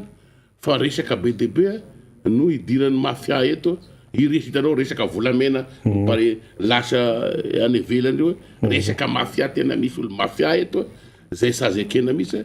am'izao fotoana zao sazy ekesika vahoaka malagasy ka manetana ny vahoaka malagasy mba sanaika an'izany adina mafia eto amin'ny tany sy fanjakana fa ho potiketo asika ka araka ny tenin'ny président Serena Tabera Randriamana Tsoto moa hoe trangan-javatra ao anatin'ny maro izay nitenenina izay zany aona zany mety toy any raharaha satria anaraka an'io zany zao ny vahoaka malagasy efa nandeha tamin'ny vaovao alina moa izy ty de eto ianao mamelabelatra azy reny ny resaka volamena lasa ndray de iny jirama io izy io tia indray misy zavatra anankiray indray aona zany mety fandeha ny fandehana de tokony asika vahoaka malagasy tokony ho mailo tokony ho sarotina amin'ny fananasika tokony sarotina amin'ny te Madagasikara ty so azo veriveren'olo fotsiny ohatran'izao asika te Madagasikara ty fa sany mpitondra asika malagasy ty tompony andraikitra anao raha vao mahita zavatra sy mety anao ao amin'ny magnodidina anao tokony hiteny tokony hizora fa sazy ekena satria anao hitanao fa resaka tany daholo am'izao fotoana zao tena konainaina olo amin'io resaka tany io de tokony sazy ekena zany na resaka tany io na resaka ino zany na ino tokony sanaika anao satria tompony andraikitra anao amin'ty tany malagasy ty tompony andraikitra anao amin'ny firenena asika tokony sanaika zany anao satria sany mpitondra ty tany ty fa anao tokony asika ty tany ty asika ty Madagasikara ty tokony sanaika tokony izoro fa sy sazazany zany ohatran'izao ny mpangalatra daholo mitondra anao sazy ekena zany zay zany no afatraka ty ny foto-kevitry ny CRN moa zany ao anatin'izay ny foto-kevitra mbola tsy miova hatramin'izao sy miova ny foto-kevitry ny CRN de hoe ahoana na firenena ty firenena ty ka ny vahoaka malagasy ny tompony zany anangana firenena sika ko tompony andraikitra ny vahoaka malagasy miainga avy amin'ny fotony ary zay no mahatonga anay hoe ny lalam-panorenana lalam-panorena de réconciliation sy lalam-panorena de fondation de la nation de tokony apetraky sy izy io lalam-panorena asika io fa sy mampiavagna asika zany io hitanao zao ahoana gnampiavagna asika dia ny mpitondra ihany zany no mibaika eto ho alaiky ty tany tia anao zany sy tompony de andeha koa anao hitrandraka volamena amin'ny fokotaninao hoe avy de tonga de hoe ity ny société hitrandraka anio anao sy mahafantatry ninina akory ahoana gnampiavagna asika am'zany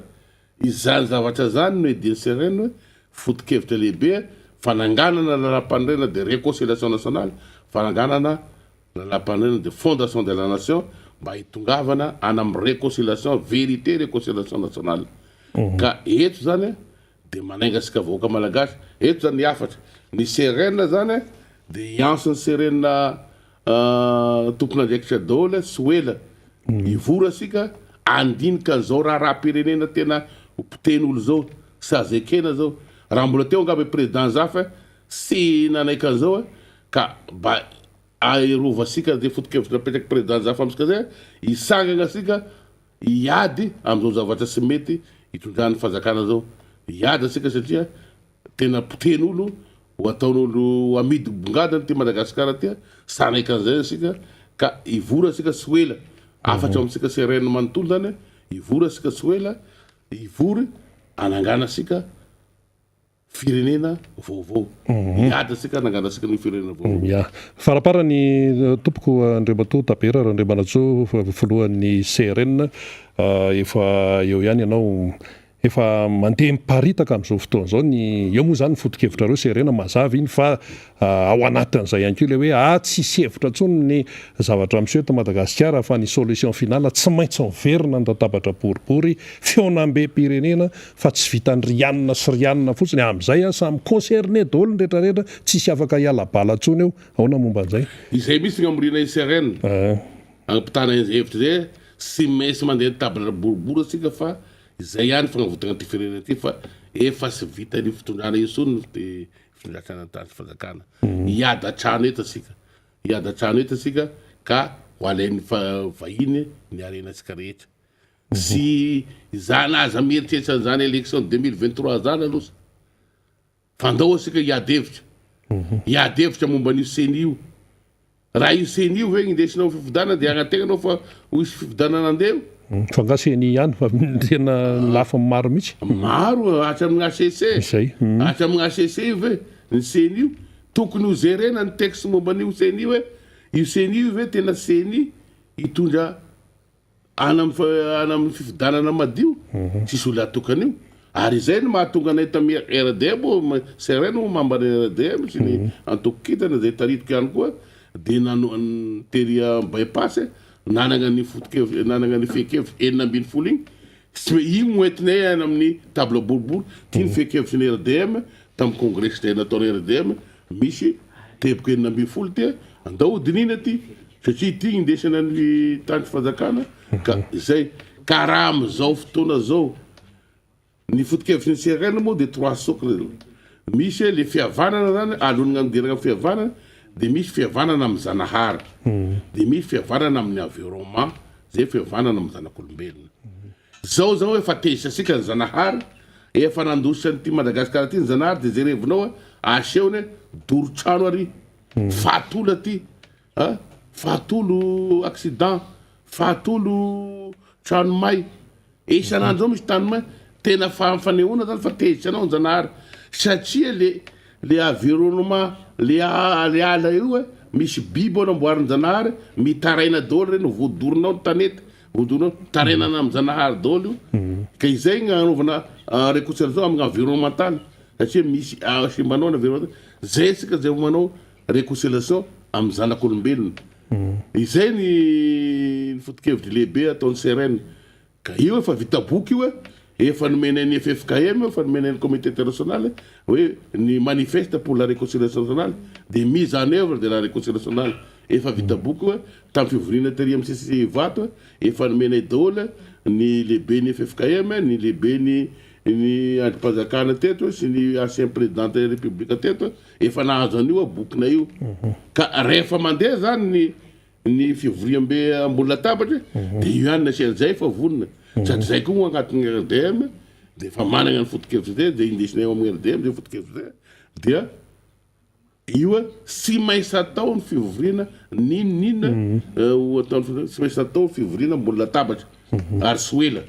ary efa miketriketrika an'izany daholo ny rehetrarehetra ny entité efa mivory isan'andro aty mivory isan'andro aty mieritreritra an'io ahoana agnaty taragna an'io ary amin'ity fin de mois ty dia hitasika fa efa isa ny vondrona hoe ireklamina io atao ty sy ela io farany tena farany ary hoe fa mihetsika ny atso vory ny atso hoe tsy maintsy atao ty fionantatapatra boribory ty ao anatin'izay raha misy tsy te hiditra anao an'io raha misy ataontsika hoe ao anaty fony te zany raha misy tsy te hiditra anao anao fitatiava-tsezy hoe zao io hoe sinsisa arak'izay teneniny ihany irosy ihany zany rosa ahoana io sy maintsy miroso na ny fitondram-panjakana zany isakana an'io io sy tana sony satria ny vahoaka malagasy misy mety hoe tsy isakana izy fa hoe zay tsy hiditra ao fa zao matoa izy sy hiditra ao dia misakana dia zay tsy miditra zany dia fa sy miditra dia ao izy manaraka afara izy satria ny raha pererera so santité ake visivisy ny anakana an'izay fa io fa nisy teto tamety amin'ny 91 sy niditra ny sasany raha aveo tafaraka ihany nanaraka afara eo ihany ka io sy maintsy atao ary eto dia manao asoava aminareo mpitondra agnamora an'io fivoriam-be io fa sy zany io dia ho isy zavatra hitranga fa sanaiky sony le olo sy anaiky zay revinao ane zao fitantanana ny Jiramary isanareo teo sy mbola misy tantara-pirenena isan'ity gilet jaune ty raha ny Tananarivo ity raha ty bidon jaune tapaka lava ny rano ary rehefa mandeha ny rano ranopotaka na misy ny ziro raha nefa ny facture midaingana isan'andro resaka ziro sy rano avao sisy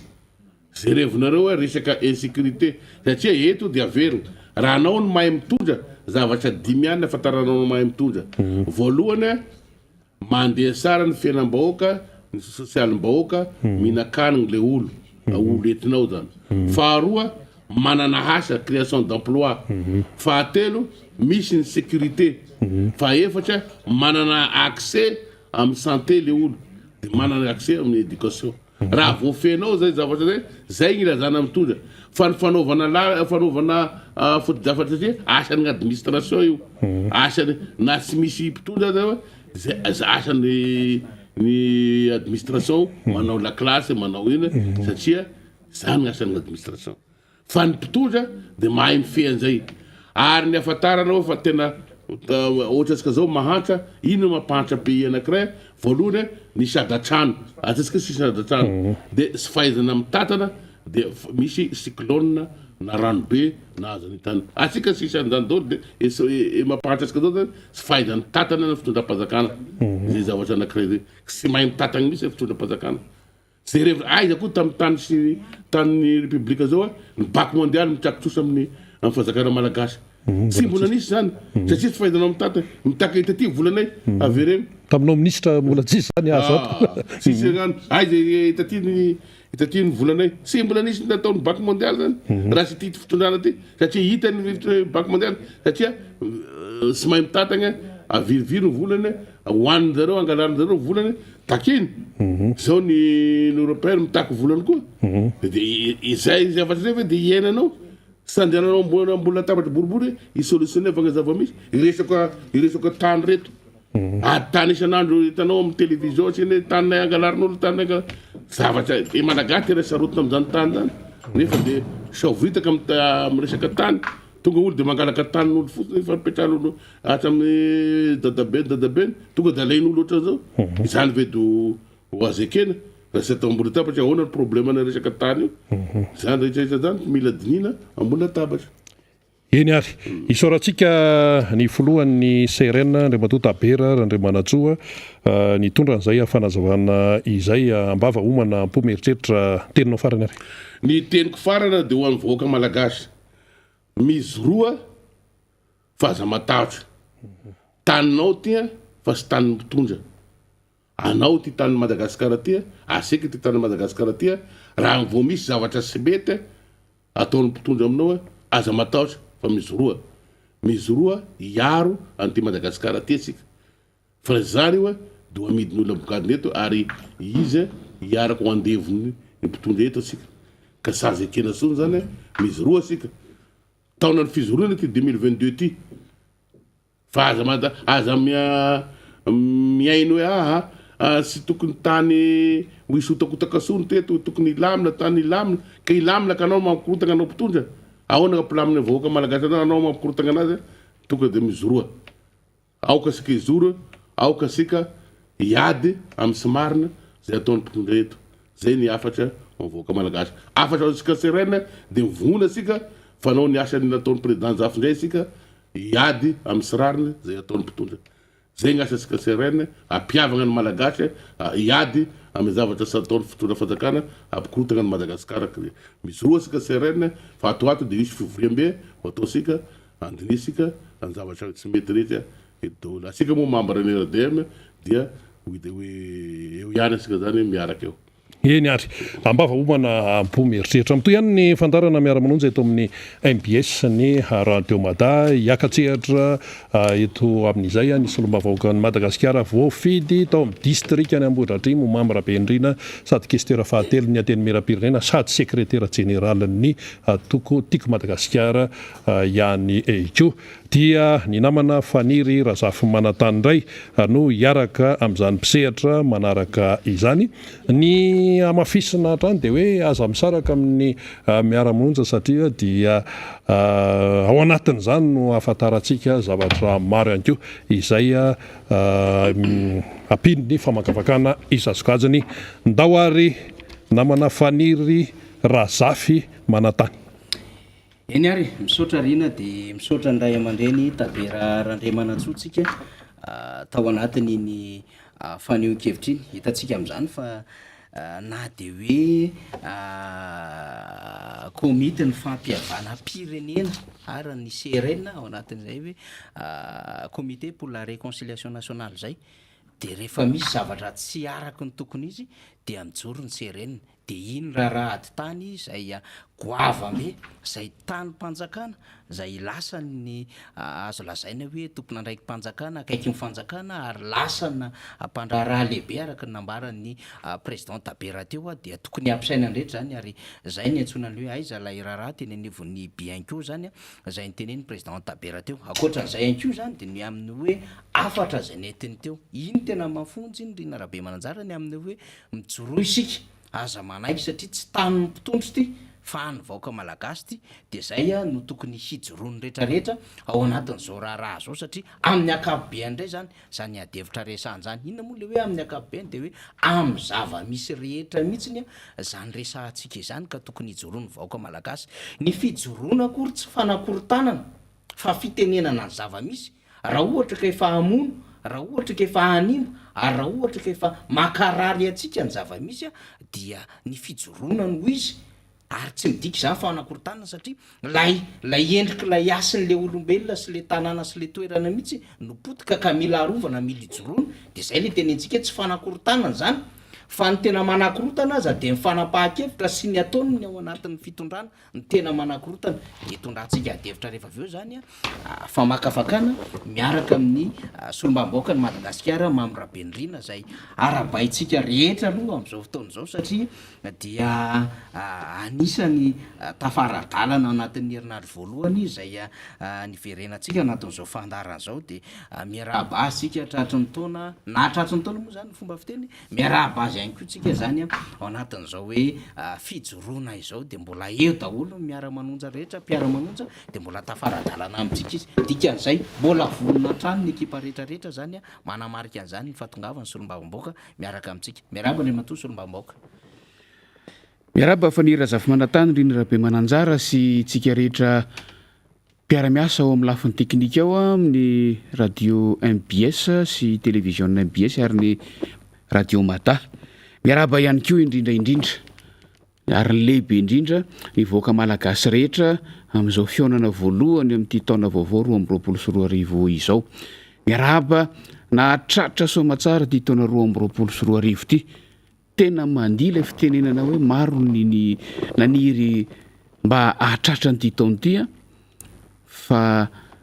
tsy ny rehetra nahatratra azy ary fantatsika zava-misy ainantsika eto Madagasikara ary zay no mahatonga antsika tena mifampiaraba hoe raba nahatratra ity taony ity ary mifampirarisoa faniry ny amin'ny mba ho taona ahafahantsika miaina ao anatin'ny fahasalamana tanteraka ity taona ity satria ny fahasalamana no azo lazaina hoe voalohan-karena raha ny olombelona maha olombelona azy ny resahana kanefa ny fahasalamana no manam-pahavalongeza be indrindra amin'izao vanim-potoana iainantsika izao dia zay no mahatonga any miteny hoe mirarisoa antsika rehetrarehetra samy hitahin'Andriamanitra hoy fiteny malagasy ho arivo tratra ny taona zany hoe hatratra taona maro mitsingeringerinà daholo-ndray ary hotohany ny fikasantsika hotoa ny faniriantsika ary tanteraka tsakany sy andavany ny tanjona izay kasaintsika ny matimatesantsika amin'ny asa indrindra amin'ny andraikitra raisitsika tsirairay avy eny ny olom-pirenena tsirairay mihitsy eo anivon'ny fiainam-pirenena indrindra amin'izao fotoana zay mahasarotra n'izany fiainam-pirenena zany zay ny tsy aritra faniry sirina fa dia amafisina sy anterina izay firarian-tsosy fiarabana izay de alefa mivelona any aminao ihany koa firariantsoa andriamantoa sy olombavamboaka zany ao anatin'izao adidi-goavana sady hoan'ny tandrazana no adidy lehibe ihany koa natsoroanao hoan'ny antoko ary de mbola miaraka ihany koa tsika eto amin'izao fotoana zao hoan'ny olo-pirenena ao anatin'izao miara manonja izao dia mamerina ny firariantsoa sy ny azona fahasalamana fena ihany koa satria mazamaza nyity resaka aretina covid-19 ity zany ny anomboantsika azy angamba ny andriamantoa sy olombavamboaka satria ny actualité hatrany moa zany na ny zava-misy ara-potoana araka ny fivoarany vaovao no matetika hidiran'ny ady hevitsika voalohany dia zay ngamba no andeha hoe hanomboantsika azy inona moa zany fa efa andresadresaka lafin-javatra maro ihany tsika fa azy azotsika iverenina rehefa avy eo no verenantsika fa ity vaovao anankiray ity dia nanaitra ihany ho an'ny rehetra zany tamin'ny omaly satria de nisy ny fampahafantarana nataon'ny teo anivon'ny instat zany na ny institut national de statistique zany ho an'ny eto Madagasikara tamin'izany no nyresahany teo anivon'ny instat tamin'ny alalany tale général mahakasika indrindra ny resaka vidim-piainana zay hitantsika amin'ny sary amin'izao fotoana izao ny hoe azo lazay fa voafe ny fiakaran'ny vidim-piainana raha mbola tsy mihoatra de 10% io zany ny nambarany teo anivon'ny statistika de hoe ny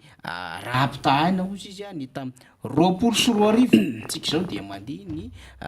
20 raha-pitahana ozy izy ny 20 de manodidina ny 900 ka hatramin'ny 700 zany zay fiakarany vidim-piainana zay ho an'ny taona 1 de samy gaga daholo ny rehetra omaly andriamantoa sy olombavamboaka ary ny commentaire moa raha ohatra tambajotra sosialy nresahana satria misy zavatra azo raisina ihany eo anatin'izay commentaire zay de betsaka ny ady hevitra tarak'izay hoe fa inona ny fomba hijerevany eo anivon'ny statistika na niny staty an'izany lafin-javatra zany de fa ahoana ny fomba fikady azy sy ny fomba fieritreretana sy fomba fiaina ny fitondram-panjakana ary indrindrandrindra hoe niny staty vao nanomboka ny taona no namoaka an'izay ny amin'ny hoe voafe ny fiakaran'ny vidim-piainana eto Madagasikara teo aloha tsika andriamantoa sy olombavambahoaka de nomena mission zay amin'ny fiakaran'ny vidim-piainana zay le filoham-pirenena ihany no teny hoe mihinana tsy fihinana ny vahoaka de namety eloandro mikambana tao anivon'ny gouvernemanta de avy eo nisy olona ny gouvernemanta tamin'ny volana aogositra de nametraka gouvernemanta vaovao reo hoe ny zava-misy amin'ny akapobeany zay hitantsika io ny amin'ny fisondrotro ny vidim-piainana amin'izao fotoana izao de ny fanjakana zany de mametraka amin'izay amin'ny alalan'ny antotanisany hoe milalao chiffre milalao antotanisany fitondram-panjakana de zay ny qualification sy hoentiny etiany vaovaoka hoe voafia le izy satria tsy mbola tratra tsy mbola tonga any amin'ny 10% zany fiakaran'ny vidim-piainana zany na ny taux d'inflation nefa fatatsika mazava tsara fa na 2 na 3 na 4 na 10% de efa mamay zany ho any amin'ny teokaren'ny firenena ary mamay ho an'ny isan'ny batan'olo zany rehetrarehetra maika moa mitady amin'le hoe taux d'inflation aty amin'ny 2 chiffres ny fitondram-panjakana de veritsika hoe tena le réalité zany le zava-misy ainany voaka misy no tsy fantatry ny fitondram-panjakana de mitombona ny fanadiadiana ny etindrena arabe mananjara omaly hoe tsisy tsony ny classe moyenne eto Madagasikara fa betsaka le elanelana eo am'le mpanan-karena sy le mantra sy le tena mantra raha nambara amin'ny fanadihadian'irina arabe mananjara omaly de rehefa diniana zany izy dia manao fijerina mpanan-karena zany ny eo anivo ny fitondram-panjakana sy ireo tompona andraikitra zay nitendreny ny fitondram-panjakana ka lay kilalaona sifra no tiany ho lalovana lay zavatra iainany am'le fahafahany miainany le fiainana isan'andro sy lay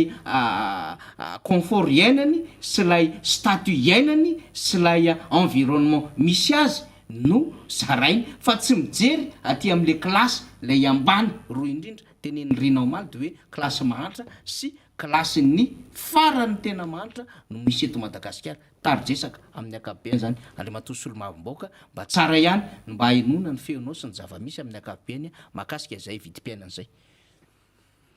tena nanaitra tokoa ny iny faneho-kevitra anankiray nataoko hoe fanambarana iny no ilazantsika azy faniry ny amin'io taremarika navoaka io tsy voazao tsika no iresaka fiakarany vidim-piainana na ny lafi ny ara-toe-karena moa zany ny tena marina eo amin'ny fiainany vahoaka amin'ny akapobe zay nresantsika foana nandritry ny volana maro nandritry ny fotoana tena lava ny amin'ny hoe tsy misy mitsinjo tsy misy mijery tsy misy mitady ny vahaolana ilaina indrindra amin'ny vanim-potoana tena anatina krizy salam zao ary zay le na tonga atsika ny teny foana fa nihira zafy manantany no hoe tsy sahaza ny vanim-potoana sy ny zava-misy iainana ny asa sy ny lahara-pahamehana zay apetraka ny fanjakana de etsika de gaga raha ohatra io ny taremarika ny voaka za tsy miteny hoe diso na marina io fa le fomba fandikana azy sy le fomba filazana fanatsotsorana n'lay le olana fiainany vahoaka zay tena efa tena ataontsika hoe miatra manaina arabaky teny mampalahelo mijery vaovao amin'ny tambajotra sy amin'ny fampalalam-baovao isan-karazany fa olona nona etsero no maty sy mitsirara eran'ny lalana eto Taninarivo eran'ny Madagasikara amin'ny akapobeny tsy resaka ny vonoolona sy ny olona maty ny aretina sy ny sisa fa maty ny anoanany zany fahantrany zany faniry profim-pahantrana efa tena tafahoatra loatra ary zay le mahatonga atsika amin'ny teny foana tsy mifaritra tsy mifotsiny ihany ange no tratran'ity kerety fa le endriky le kere samy manany azy fa Madagasikara ray manontolo vahoaka malagasy ray manontolo no efa tena hiaran'ity kerety ka raha iresaka n'ity taremarika tsitsika de ao anatin'lay lahatsoratra de voalaza mihitsy hoe sokajom-bokatra misy 50 ambizato amin'ny tranombarotra arivo manerana amin'ny faritra 3 na ahafahanana maritra io tahan'ny fiakaran'ny vidim-piainana io raha mifanazavana azo ampy ve zany karazana sokajom-bokatra misy 50 ambizato zany amaritana hoe izao zany taux d'inflation ny ainana teto Madagasikara ampy ve zany ahafahana mahita hoe ahafahana milaza fa tsy mbola azo ekena zay nge nydikany io lahatsoratra io mbola tafiditra ao anatin'ny azo ekena mbola tsy loza miatra raha ny zava-misy kanefa hoy ianao teo amin'ny lalao taremarika teknisianina no miteny an'le izy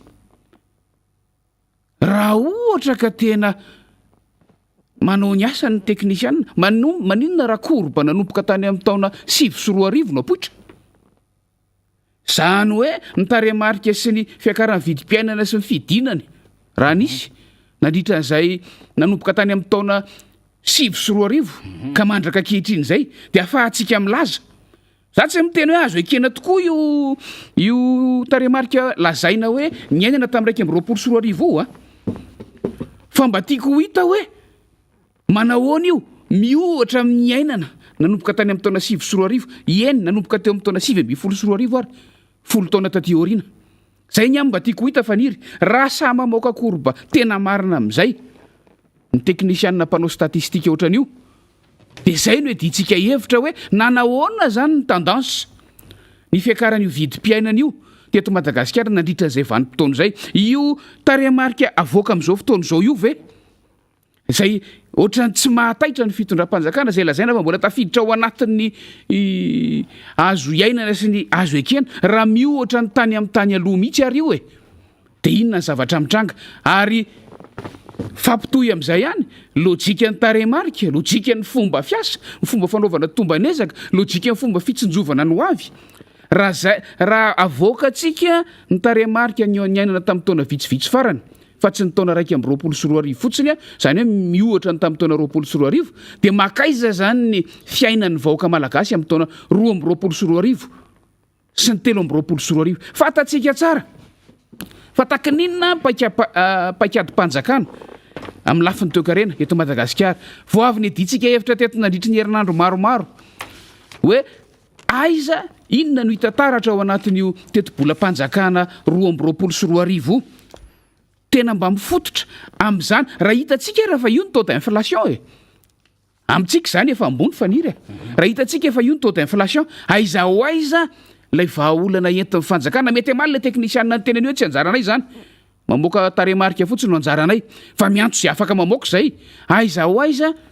miohatra amin'ny zava-misy efa iainantsika ny vahaolana hoentin'ny fitondram-panjakana ampidinana an'io fa tsy io ny reharehana mbola tsy tonga amin'ny 100 akory le izy fa aminay efa ambony zany any voaka malagasy efa amin'le mahafaty zany ary arabaka teny io zavatra io zany zany ny fandalinana tokony atao raha ohatra ka iresaka taremarika tsika fa tsy zavatra ponctuel anankiray taona 2024 fa mijeritsika hoe aiza ho aiza vanim-potoana anankiray no ijerevantsika azy dia miandry hafaniry miandry tsika inona zany ny fitsinjovan'ny teknisianina ny taona 2024 ny taona 3 tsinjovana nireo taona ho avy manaraka ireo samy mitadidy tsika afaka heri-taona mihoatra amin'ny taremarika io ndray dia inona ny zava-misy par rapport amin'izay raha izay faharoa ny fampiresantsika teto foana rehefa mijery ny fiainan'ny vahoaka amin'ny ankapobeny ange vahoaka amin'ny ankapobeny hoa amin'ny faritra rehetra era Madagasikara tsy Antananarivo rery tsy ny revohim-paritany rery tsy ny revohim-paritra rery fa ny vahoaka malagasy hatrany anaty ala rehetrarehetra any rehefa miresaka an'izany dia tsy mifiakaran'ny vidim-piainana loatra no andrasana vidim-piainana zany raha antsika malala eran'izao tontolo izao ary mpitondra fanjakana aina nge nefa ny teny an'izany manatsotsotra ilay valindresaka hoe eran'izao tontolo izao nge fiakaran'ny vidim-piainana eny marina zany fa tsy zay no andrasantsika fa manahoana kosa ary mba asehoy takininona ny toetra ny fahafahamvidin'ny vahoaka pouvoir d'achat tao anatin'izay vanim-potoana izay niakatra sa nidina sa nijanona amina teboka anankiray zay mba andrasana zany no atao hoe taremarika fa tsy zay tiana avoaka fotsiny fa avoaka daholo ny zavatra ilaina rehetra mihoatra amin'io fiakaran'ny vidim-piainana io takininona ary zany ny taremarika mivoaka raha jerentsika hoe firy isan-jato nde tsika tsy resaka fa tsy ho taona 2024 ihany indray aloha amin'izay fa avy eo mbola namafy fangatahana an'ilay vanim-potoana ray manontolo firy isan-jato ny tahan'ny fiakarana na fidinany fahafahamvidin'ny vahoaka zay nge mba ny teny malagasy malaza ny pouvoir d'achat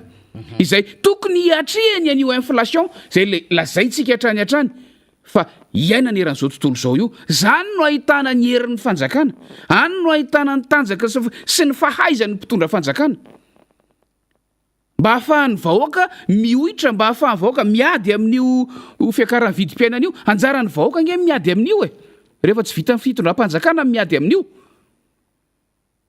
satria efa valin'ny fitondram-panjakana fotsiny hoe zao tontolo izao no efa tratran'io na dia hoe afaka manana ny fomba fiaditsika le izy ary tsika amin'ny zava-misy iainana eto Madagasikara avoay firisan-jato ny fiakarana na fidinan'ny fahafahan'ny vahoaka miatrika an'io fiakaran'ny vidim-piainana io zay teto rehefa nyresaka hoe amin'ny lafiny taremarika amin'ny lafiny toekarena amin'ny lafiny sosialy avelao ny vidim-piainana hiakatra rehefa tsy voafehy fa ampiakary koa ataovy ary tsy impossible zany ataovy anjara asan'ny fitondram-panjakana zany ataovy zay iakaran'ny pouvoir d'achat ny vahoaka de mifandanjy io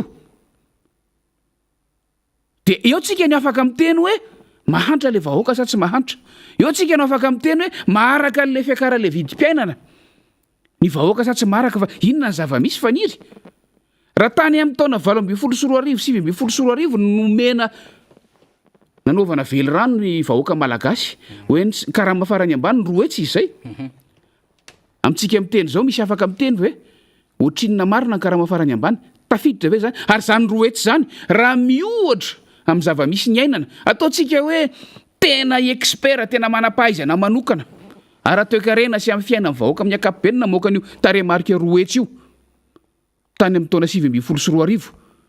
dia ataontsika hoe tena mba hoe mifanojo tsara tamin'ny filan'ny vahoaka tamin'izany fotoana zany ny roetsy faniry karama farany ambany eto Madagasikara tamin'ny taona 2024 aiza ho aiza zany zao zany koa taremarika andrasantsika ny fivoahany karama farany ambany fotsiny zay aiza ho aiza zany zao ilay roetsy no lazaina fa karama farany ambany tokony ho azony malagasy tamin'ny taona 2024 sahaza ny vahoaka malagasy sahaza ny fianakaviana malagasy sahaza ny mpiasa malagasy anankiray tamin'ny taona 2024 omeo lay taremarika amin'izao fotoana zao tokony ho firy etsy izy ary aiza ho aiza tsika zao inona ny réalité inona ny zava-misy tena iainan'ny vahoaka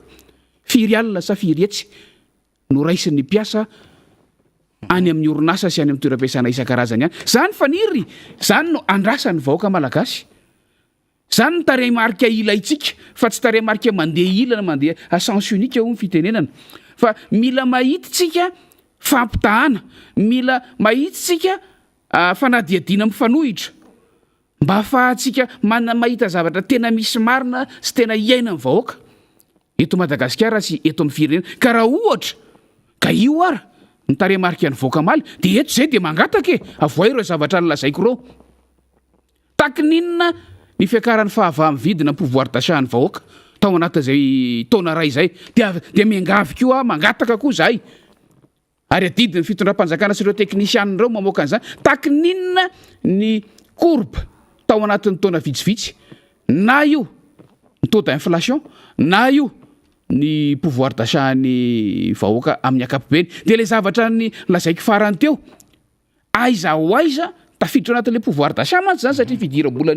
fidiram-bolan'ny vahoaka aiza ho aiza miohatra amin'ilay roetsy nampanantenaina tamin'ny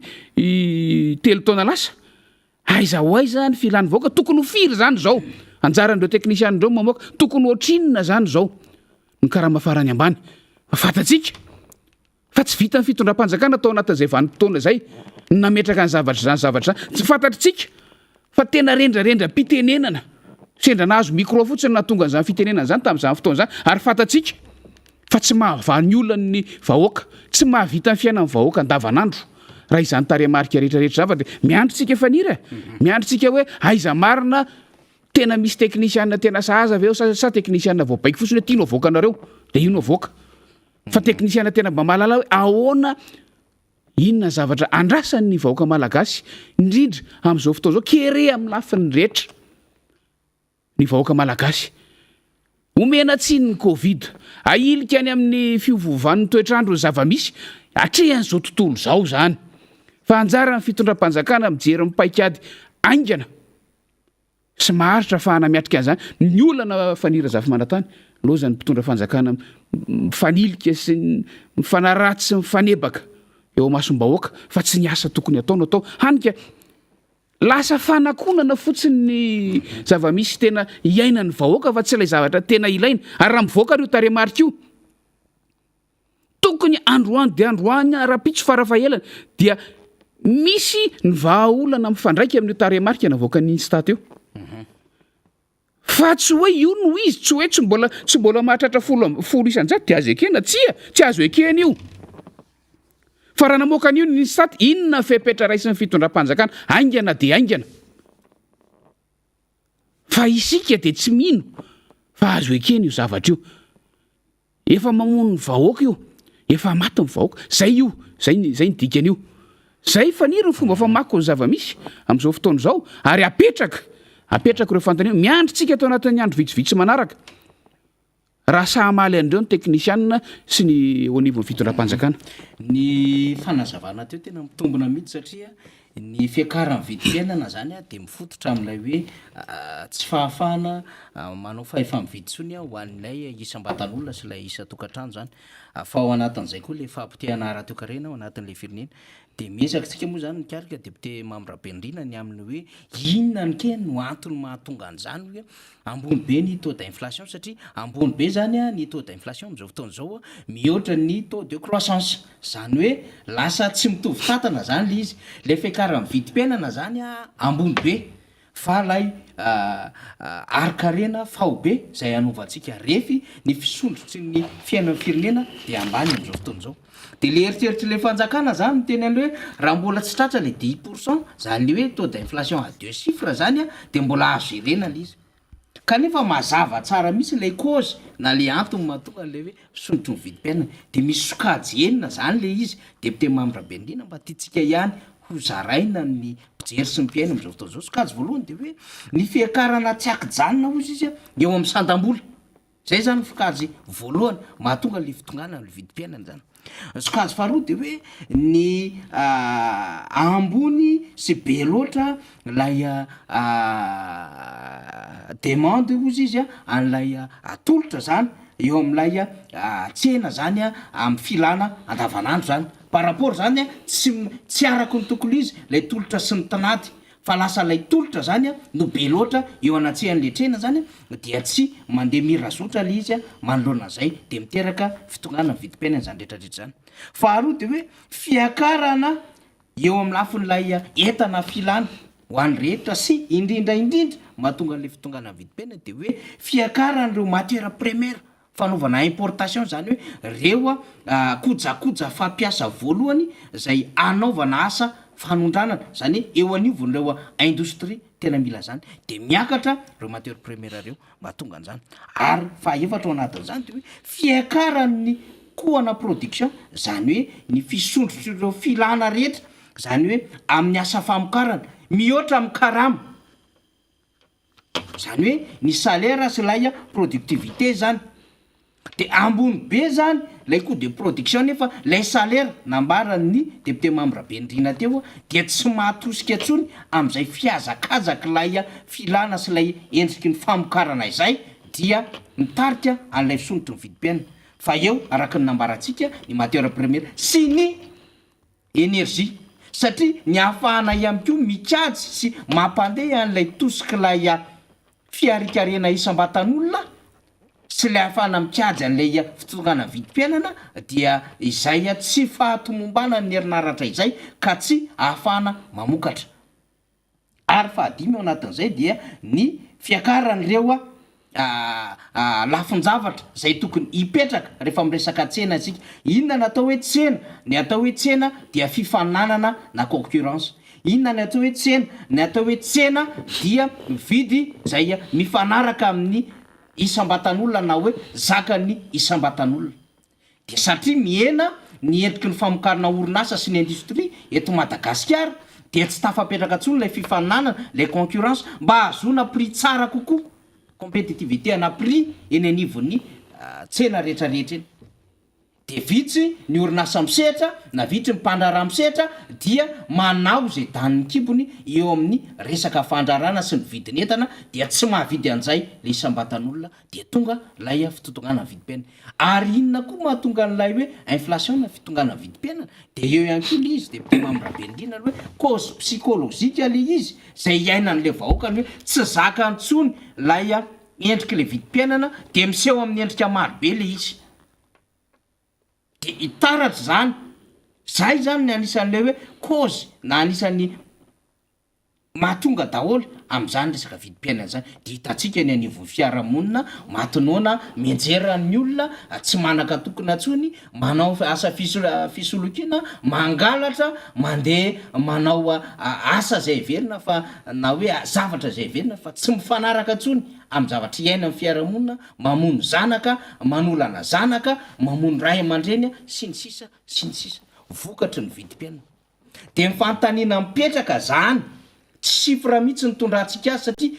zay zany ny heverin'iny stat zay zany nampitenenina ny stat na ny heverin'ny fitondram-panjakana deputé mambrabendrina ny amin'ny hoe teneno basé eo amin'io sifra io le izy na hoe ifitory amin'io sifra io hoe voafeh le izy fa reo cause rehetrarehetra antony mahatonga an'le sotrotry ny vidim-piainana zany de ohatrany hoe ambinambin-javatra zany de rehefa diniatsika reo resantsika rehetrarehetra eo hoe ny fiakarany zao miakatra an'zao ny resaka sandam-bola miakatra ny resaka hoe vidin-javatra sinsisy eny amin'ny tsena rehetrarehetra eny tsy mahatosika antsony ny enerzia anaovana famokarana tsisy ny concurrence eny anivon'ny orinasa satria mikatona daholo ny orinasa manao zay prix tiany atao reo zay misehatra anatin'le tsena sy ny asa fandrarana ary lay karama dia kely mihoatra n'lay zavatra zay tokony hovidiana eny amin'ny tsena rehetra sy ampiasaina amin'le vola dia tonga le izy de fantatry ny fitondram-panjakana ve zany iaina amin'ny fitondram-panjakana ve zany de nisy nanao kivazivazy moa depute mamrabe indriny ndao ranga mba hampatoritsika ny la réunion kely mihitsy le mpitondra fanjakana mba ho hitan'le izy hoe inona ny fiainana eny miakatra ny rano miady vao maraina am'ireo azo lazaina hoe entana zay efa nampiasain'ny olona de varotana ery andavamamba miaina anatin'ny atsika tsisy jiro tsisy rano miady amin'ny rano maraina am'ray maraina miteteraka Antananarivo sy ndrehetra tsy mandray am'le karama farany ambany 200,000 ariary le vahoaka misy mikivazivazy an'izany fa rehefa tena diniana le izy de hoe le réalité hoentin'le fanjakana zany mihoatra n'lay chiffre lalovina de io mahavo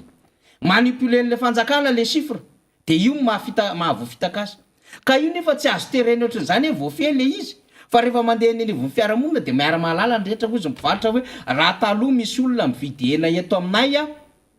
mbola mahavidy fefana fa zao misy mividy atsasaky mifefana rehefa lady fa zao ny olana tsy mividy atsasaky mifefantsony le olona fa tonga de hoe ena arivo ariary na 5,000 francs de zay zakany 5,000 francs iny zany na ohatra mibolongan-tanana kely iny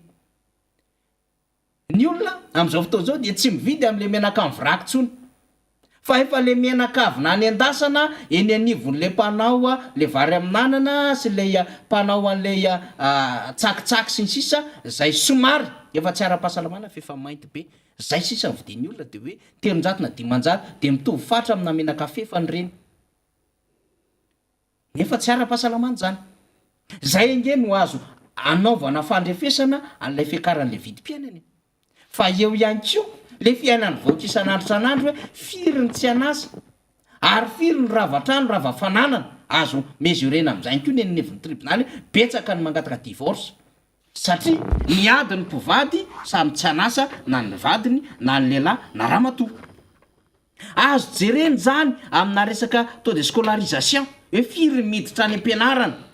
tam'raiky am'roapolo sy roa arivo teo mitsoka andeha tsekoly ny malagasy azo refesina am'izany zany satria betsaka tafiakatra lizy tsy miresaka alphabetisation tsika hoe tsy mahay mamaky teny sy manoratra fa ny mitsoka any ampianarana vokatra le fiakaran'le vidim-piainana zany rehetrarehetra zany ary azo refesiny zany rehetrarehetra zany amin'ny reo mpandrara zay mampiasa ny volony eto Madagasikara lina ny fampiasam-bola eto Madagasikara ve ny mpandrara na mpandrara vahiny io indrindra mpandrara malagasy fa mbola azo refesina fanefa ny fandimo zany depute mamrabe indrina ny amin'ny hoe aiza ny fahasaraina amin'ny fanjakana satria na le fanjakana koa tratra n'lay hoe tsy fananana vola tsy fahafahana mihetsika de zay natonga ny adevitra hoe en cessation de paiement le fanjakana rehefa misy miteny an'izay de dikan'izany tsy manam-bola ihany koa le fanjakana satria mitokona atsy mitokona aroa ary misy aza manao chantage mihitsy hoe ome volanay fa raha tsy omenareo ny volanay tsy mitsara na baccalauréat zay raha tsy omenareo ny volanay tsy hiverina hitsabo zay ho an'ireo paramedy sy ny sisy reny ary tsy tanysaitsika ntsony hoe taiza ny fitokonana vokatry ny tsy fandoava ny fanjakana vola etsero ary nisy fotoana mihitsy aza teo amin'ny trésor nanarotana ny tranga nisy teo amin'ny trésor de hoe tsy mamoaka fandoavana hafa ny trésor hivelany ny fandoavana karama ho an'ny mpiasam-panjakana ary nisy aza nanando karama ny mpiasam-panjakana ary ny teo anivon'ny fitondrano tamin'ny alalan'ny trésor de tara ny karama zany andrefesana n'le fitotongana vidim-piainana ka inona zany ty zavatra raisy ny fitondram-panjakana ty ity ve atao pomady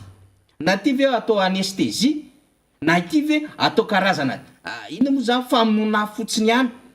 fa zavatra iainany zany tsy mila tadiaviny zany fa ny eo akaiky ny mpitondra fanjakana ny 2 metatra miala azy ny 2 metatra miala azy ny 3 metatra miala azy ny 4 metatra miala ny fitondram-panjakana de afantarana zany indrindra ny teny filompinena hoe efa mihinana tsy fihinany vaoaka malagasy depute mamrabe indrindra Amin'ny resaka taremarika fanira zafimanantany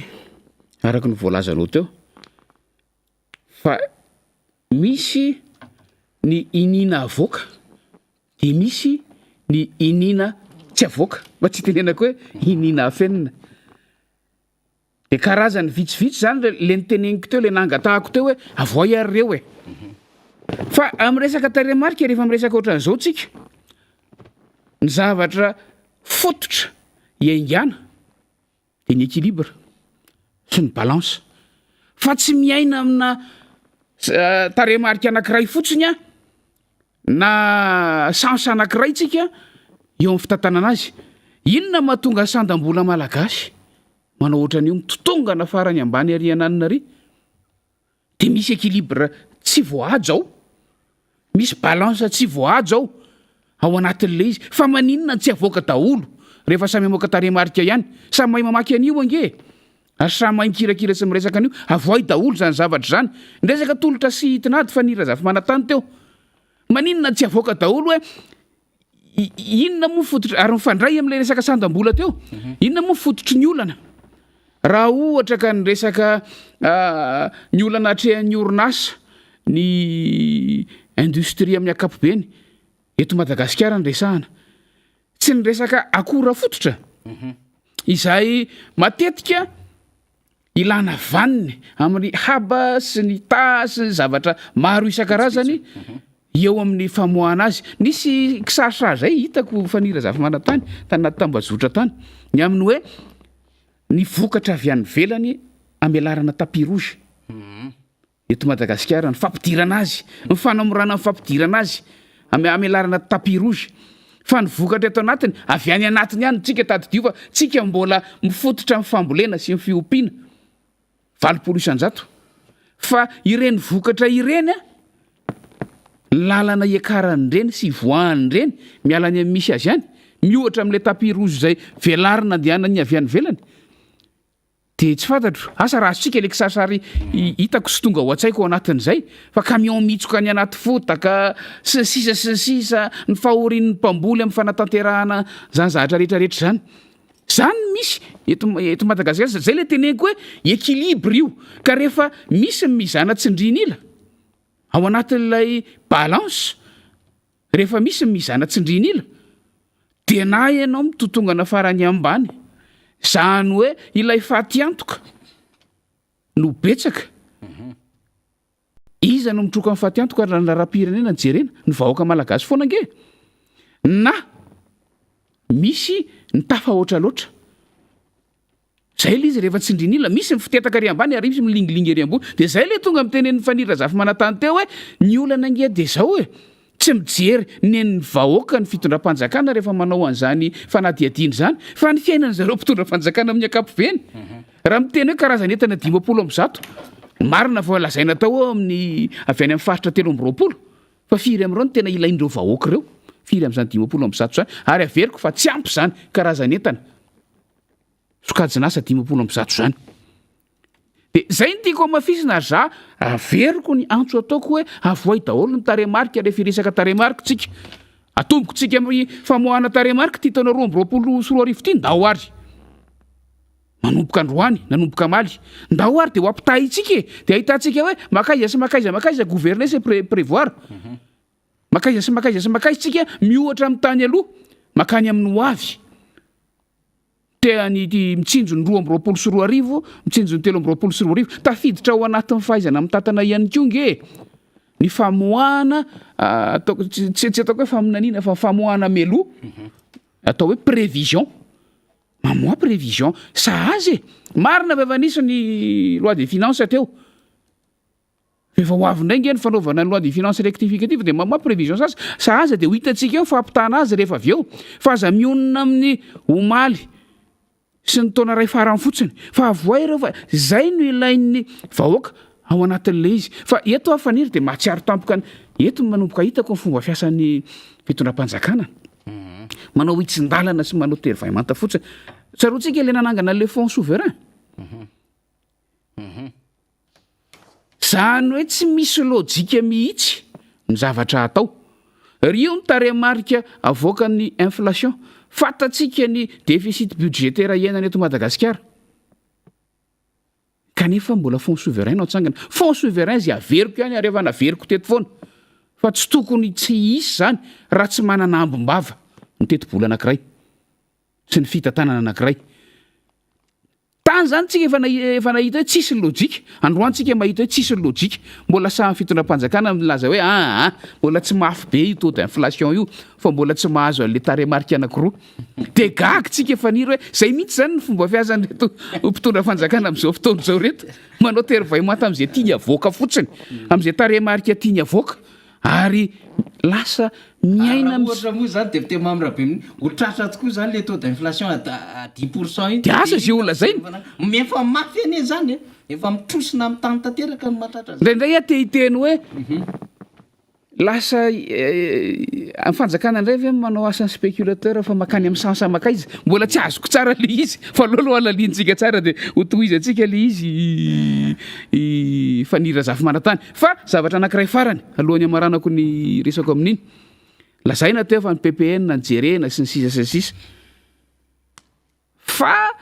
nresahantsika nandritra ny fotoana maro izay anisan'ny marika anankiray ahafahana mijery ny tany fandrosoana amin'ny lafiny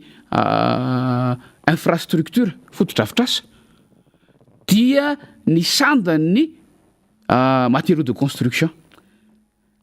Mba tea fantatra aminareo teknisianina namoaka an'io. Tafiditra ao anatin'ilay sokajiny entana 50 amby zato nanaovana fanadiadiana ve fa mba avoay manokana. Avoay manokana ny fiakaran'ny vidin'ny matériaux de construction tao anatin'izay taona farany zay. Za ezaka amoaka raha mety mahita. Ny PPN moa zany efa milaza hoe efa nisy namoaka fa mba avoay manokana dia afahantsika mahita hoe aiza ho aiza le 2 chiffres sa 1 chiffre sa 3 chiffres. Misaotra faniry. Ya,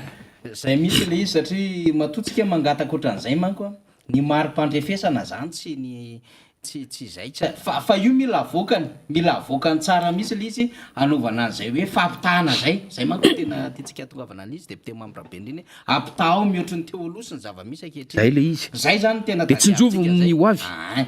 Kanefa le izy ray ianana koa ny fiarahamonina de tiany tena hoe fiarahamonina mafy be tsisy zay tsy mikaikaika. Mandainga amin'ny fitondram-panjakana raha miteny hoe tsy mikaikaika amin'ny vahoaka. Fa na ny mpanohana azy ara de niala azy satria tovy amin'ny olona tsy nanohana ihany fa miaina ny zavatra tsy nieritreretina hiainan'ny olona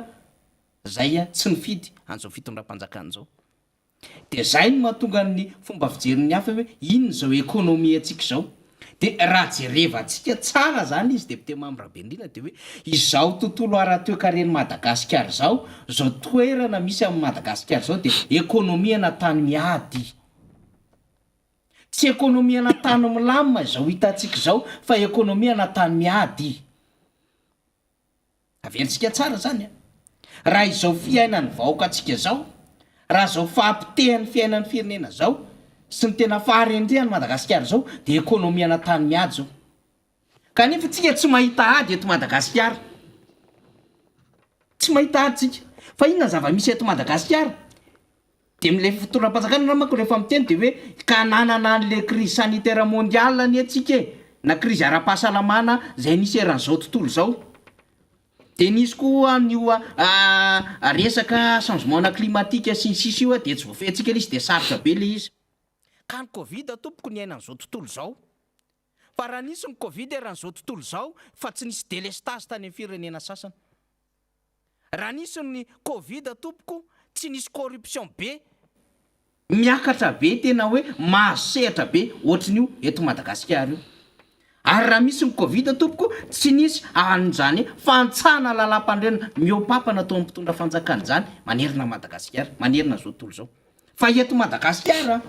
efa nitondra sombony be da be tsika, ny resaka gouverneur, ny resaka élection sénatoriale, ny resaka séparation de pouvoir maro be efa nentsika teto. Loi sur l'opposition efa nentsika teto zany. Peta be ny resaka laïcité de l'État efa nresantsika teto zany. Hoe fantsana lalam-pandrenana zany rehetrarehetra. Ny instabilité institutionnelle tsy milamina le gouvernement zao de mandeha ndray fe député Mamrabe indrindra fa anova mpikambana ny gouvernement lay fitondram-panjakana ary nampanao atota inona moa zany engagement mihitsy ny amin'ny fomba fitondran-tena akato moa lay nitsangana le gouvernemanta volana aogositra septambra octobre novembre décembre miditra ny volana fahadimitsika zao de efa mieritreritra hoe tsy andry an'le évaluation na embolana tsony fa tonga de anova satria zany ity 2024 sy 2025 ty tena ametrahana vina sy ametrahana an'le tena afanamby aingana mihitsy zany hoe le teo aloha zany ambina aminjavatra nanandrakandra fa ty zay vao tena iasa le fitondram-panjakana de avy masika mihitsy izy mbola horaisantsika eo indray ny anankiray de rehefa jiniantsika zany lasa ekonomiana tamiady eto Madagasikara satria misy covid-19 satria misy délestage satria misy corruption satria misy fantsahana lalam-pandrenana satria misy tsy fahatomombana ny androm-panjakana rehetra be da be ny zavatra resahana ao anatin'izany de tsy gakytsika satria inona mahatonga an'izany de zay le hoe mauvaise gouvernance le izy ka rehefa misy le mauvaise gouvernance dia zao ny zavatra iainantsika de mbola sy tonga saina le fanjakana fa efa miteny foana Miara Manonja teto hoe be loatra le importation ataonareo mihoatra ny exportation fa zereo fa io koa mahatonga n'le fiakarany vidim-piainana fitotongana ny sandam-bolatsika mahatonga n'lay toe-karena eny anivon'ny tsena rehetrarehetra eny potika satria tsy mahazo vahana lay asa atao anatiny sy le famokarana atao anatiny de rehefa miresaka an'izany tsy raharan'le fitondram-panjakana fa ny anazy de ozy izy hoe ny fomba nahafahana ny stabiliser amin'ny vary de nanao importation tsika faty 700 ariary eny kapoka ny vary am'izao arivo ariary tsy miteny tsony le ministry mivarotra sy fantsifana am'izao fotoan'izao no menaka akany référence an'le ita le menaka tsy hitatsony fa nga ita ihany menaka vokariny ita ihany ny ampiasain'ny olona deputé Mambrabendrina le simenitra iny vita tamin'iny 35 000 tonnes iny tsy soitiny tsony le simenitra ary betsaka no menomenina hoe mba niezaka ny tady zay tsy nahita zay akankeleria anankiray mety mahazo simenitra eo amin'ny 2 tonnes 4 tonnes 5 tonnes raha be indrindra 1 tonne zany ange 20 sacs de ciment na 50 kilos zany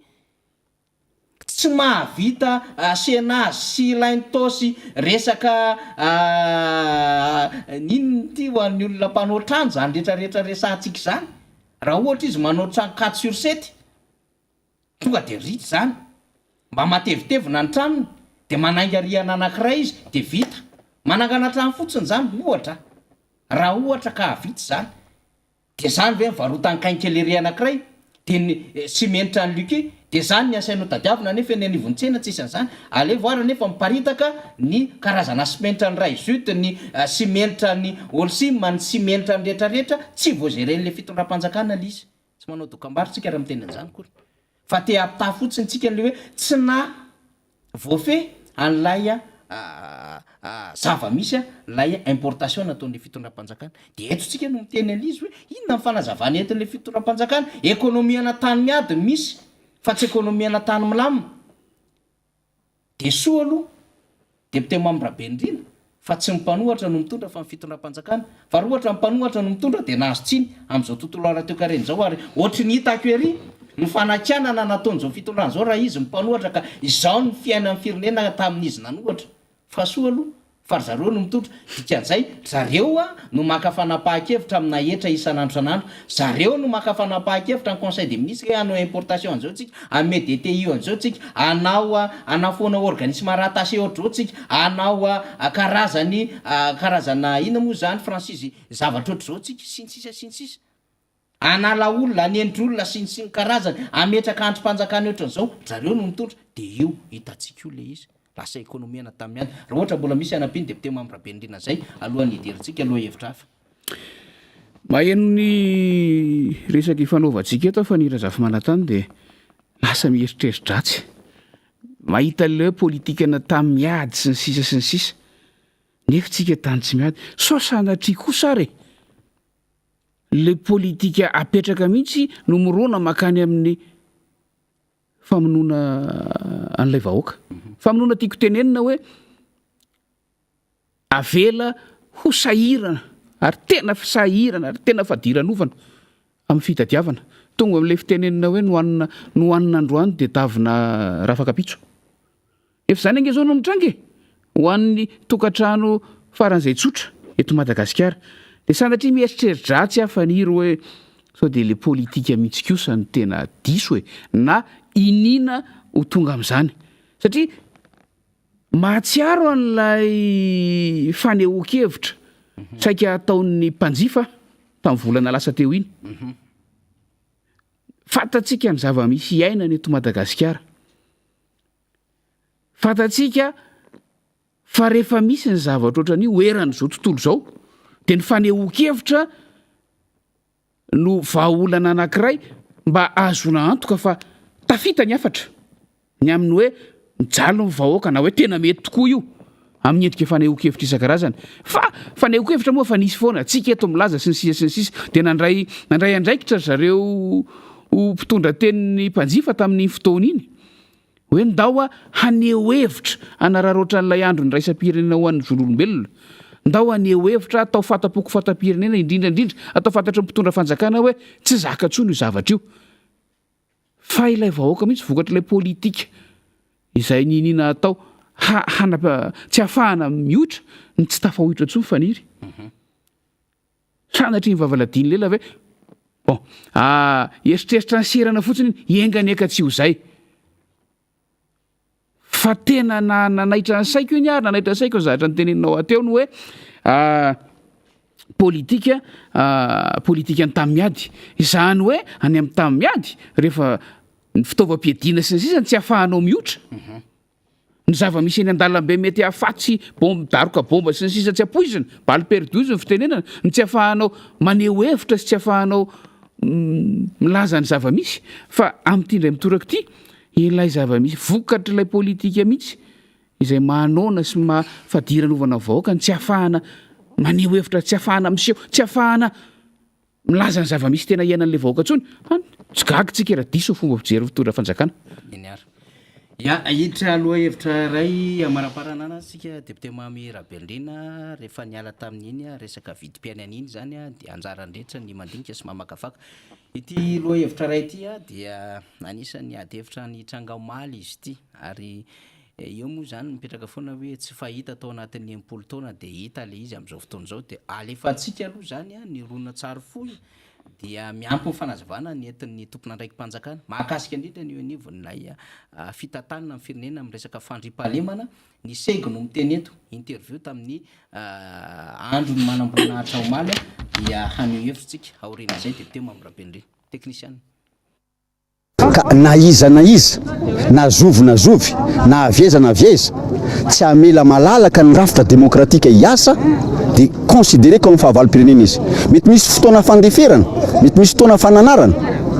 fa misy fotoana ny zavatra rehetrrehetra za manokana ary za no miteny zao engagéko ny responsabilitéko fa reo zokiko reo tsy maintsy mbola hiteny an'izay ho avy ny fotoana hoa fa tsidiko mialony anay tsy misy korontana zany ntsony eto ary tsisy anaiky an'izany eto fa avelo hiasa ny fitondram-panjakana io any rehetrarehetra na ny mifidy azy na ny tsy nifidy azy zay ny discipline fa mipetrahanao amin'ny placen'olona anankiray hoe hokorotaninao foana izy inona ny asa vitany aveo izy amenatsiny dia izahay moa zany zanaky ny rehetrarehetra tandrokaron'ny voziny mpitandro filaminana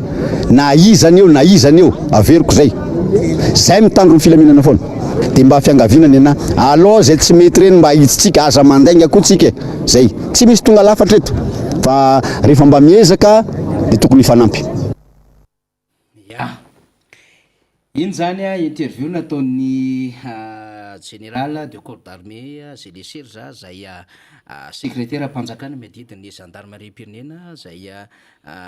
ny fanandrify omaly tamin'ny andro ny folo alin-dahy andro ny manam-boninahitra miaratsiny zany satria io moa fanao isaky ny faharoa ambin'ny folo ny volana janoary dia misy ny fibaikona dia misy ny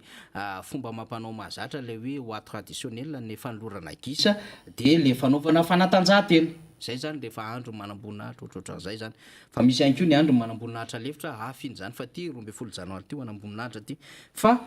ny zavatra andraisitsika taminy roa lay endriky le fisehoan'le andro omaly teny amin'ny lapam-panjakana teny avloa tao anatin'le régimenta zay vondrona miaro ny filoham-pirenena na RGP régiment ny garde présidentielle zany zay nanao an'ilay fanamina miloko volomboasary sy lay faneho-kevitra zay nataon'ny segy amin'ny akabiany zany mizara roa mihitsy zay iadevitra zay ka ezahantsika resahno anatina minitra vitsy zay de te mamira be indrindra ny hevitra ao manoloana ny trangan-javatra sy ny sary mbola hitantsika moa am'izao fotoanandro zao manahirana ve le zava-misy fa tsika moa miteny hoe ny endry ihany no anarina kanefa raha ohatra tsika teny teto hatramin'izay hoe okzay oketsy ny fanohizana nyty fandokoana ny raharam-pirenena ho amin'ny loko politika ety de valy boraingina sy ohatran'ny valy teny manany ihany no azo tamin'izany fotoana izany de tena gagy tsika hoe any amin'ny tandroka ny vozona mihitsy no efa ampiarana n'lay zavatra amin'izao fotoana izao efa hitantsika hoe lasa uniforme nisy fotoana nandalovana mpitondra fanjakana tany amin'ny faritra